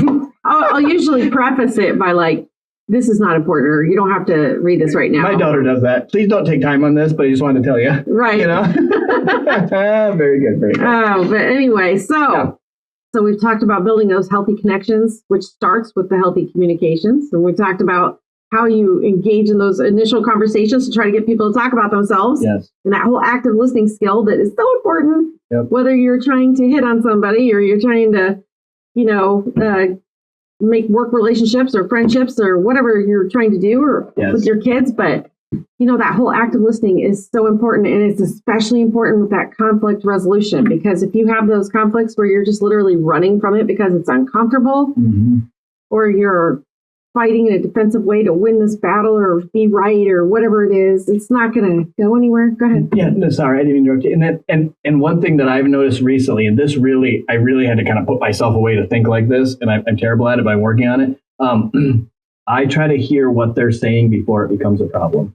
So when you said, how do you avoid the conflict to begin with?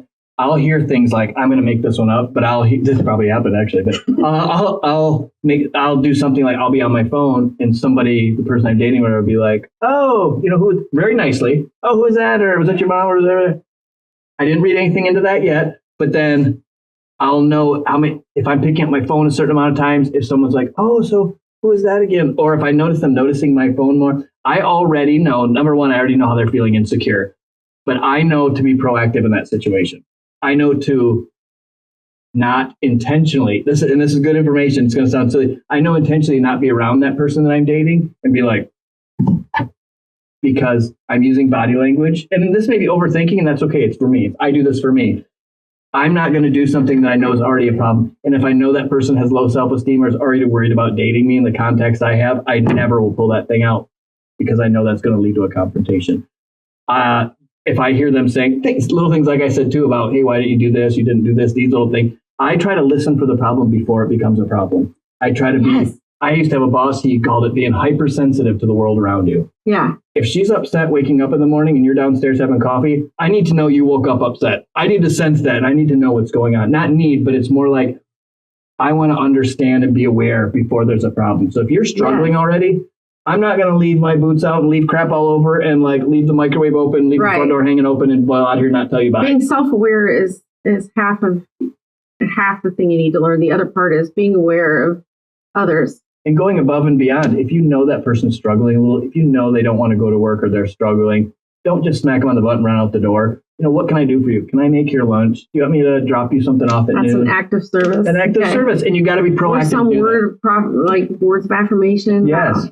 And all of that is such hard work, at least for me. I'm becoming more that way, but I don't naturally just say wonderful things to everybody all the time. I have to think all the time. Mm-hmm. What are their needs? What are their needs? I do too. What are their needs? And otherwise it comes back to what are my needs? And I've seen I've seen that movie play out and it wasn't pretty. It was fun, but it was not pretty at all. And so I have to keep going, what do they need from me? What do they need? And when I serve like that, it's like a reverse love language. Right. When I can serve, it fills me up. The more I can give and serve and help and work and do things for people, there's a list of people that I do my work for that I don't even charge because they don't have it or whatever. It builds me up. I love helping. And so it's not like it's a job or a work, but anyway, yes. When you're dating, I mean, they can be hot or whatever, or they, have whatever you consider your check boxes listed or whatever. But if you already know that you have a problem with certain behaviors or opinions or thoughts or whatever it is, make sure that you're noticing those ahead of time and don't keep trying to push the issue just because they're hot or whatever. And don't just brush it under the rug if it's something that really bothers you. Like, I've dated people before that I've walked around the corner before and literally went, I'm glad you're pretty because, oh, geez. And then I walk away because it's like, and again, that is in a relationship where it's very, very transient type of thing and you're more friends. But if you go deeper with somebody, those moments, the coming up to your door on the phone or the dinner, those are the things. Maybe it's not a red flag, but it's like that doesn't. Or like if they drink too much. Or if they drink too much or do anything. It's so strange. Like I've heard people say, "Well, yeah, my spouse became an alcoholic. It wasn't working out, blah, blah, blah. How much did they drink when you were dating? Oh, yeah, a lot. And that didn't seem to register with you that might be a problem or or something you want to look into. Wow. Or hang out with them a little more and see if that's a really big issue. But we all have those rosy love glasses at the beginning, right? So it's like that person looks so just fabulous and beautiful and just, oh my gosh, everything about them is just classy and it's wonderful. And then as life goes on, but now those are conflicts. Right. And if we would have been more self-aware at the beginning, the things I told you about, like I said, I came to my brothers and my brother was like, what are you doing with that person? If I would have had it in my head, like, what am I doing with this person? Like, this is not long-term. What am I doing? So I think thinking ahead, when you see little annoyances, heading those off and just saying. Right. Have you ever, in some of your couples work, have you ever noticed that people will write down like what their check boxes are or what they want in a partner or a relationship and notice that none of it has to do with relationships? Oh, because I have. Yes, I have. And I feel like people need to reevaluate what it is they think they're looking for, because some of it doesn't even matter in relationships, and you should be looking at something else, like the healthy conflict resolution, healthy communication patterns. Can you, have conversations without somebody reacting? Do they react about everything negatively in their life? Are they a constant victim in their life where things always happen to them? I mean, look for those things before you end up involved with them and it becomes a problem. Yes, and pick out, I just dealt with this with somebody the other day, to have, while you don't have to have all the down and dirty conversations like on the first date, as the days and weeks and months go by, have the important ones though. Like, let's say you and me meet, we're in our 40s or 50s.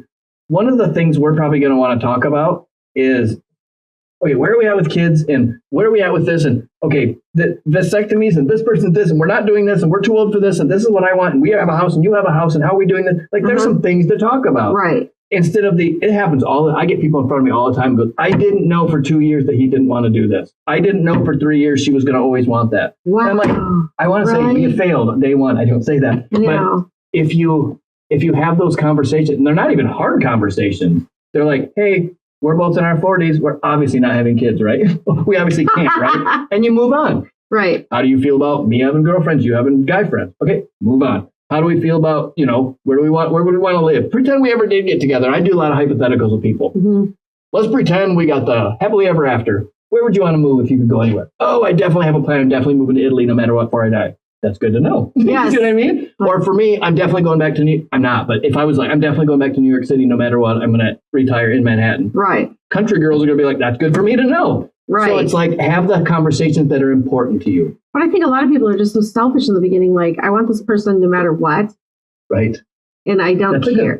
So they completely mask those details on purpose so that they don't know. So they'll still get together because maybe they can change them. Don't you think everybody does that too? I do it. I always think to myself, she is like 79% exactly what I want. The other 21%, I'll fill in the edges. I thought you were going to say something totally different. No. I'm saying I look at it like that person's close enough. Right. And then we'll just work on it. But yeah, I don't think I've ever, and I don't want to spiral into this again, but I've never gone through check the boxes for me. I don't look at people. I'm very, very, and I tell people not to use the box checking, because it's going to set you up for disappointment, because those 5 boxes are checked, but that person is not always those 5 boxes. Oh, I made the mistake early on. I wanted to marry. A lot of times they're not those 5 boxes. I legit went into dating at a very early age. I'm talking like 14, 15 years old. I wanted to marry a genius so I could have genius children, so I could raise superhumans. Like, that was my goal until I had the kids, and I was like, well, there's no hope here now. Yeah, dude, my fantasy was like, what in the world? I did marry a genius, and I did have this, but it's like, dude, that checkbox of him being a rocket scientist, how did that help me? Right. For our actual relationship, this did not benefit us. Conflict resolution. No, not at all. The man knows he knows his engineering. He knows how to solve math, but it doesn't help in the kitchen or the bedroom. We could not solve anything. Yes. Yep. So your check boxes might not even relate to what it's going to look like in the future. Yeah, exactly.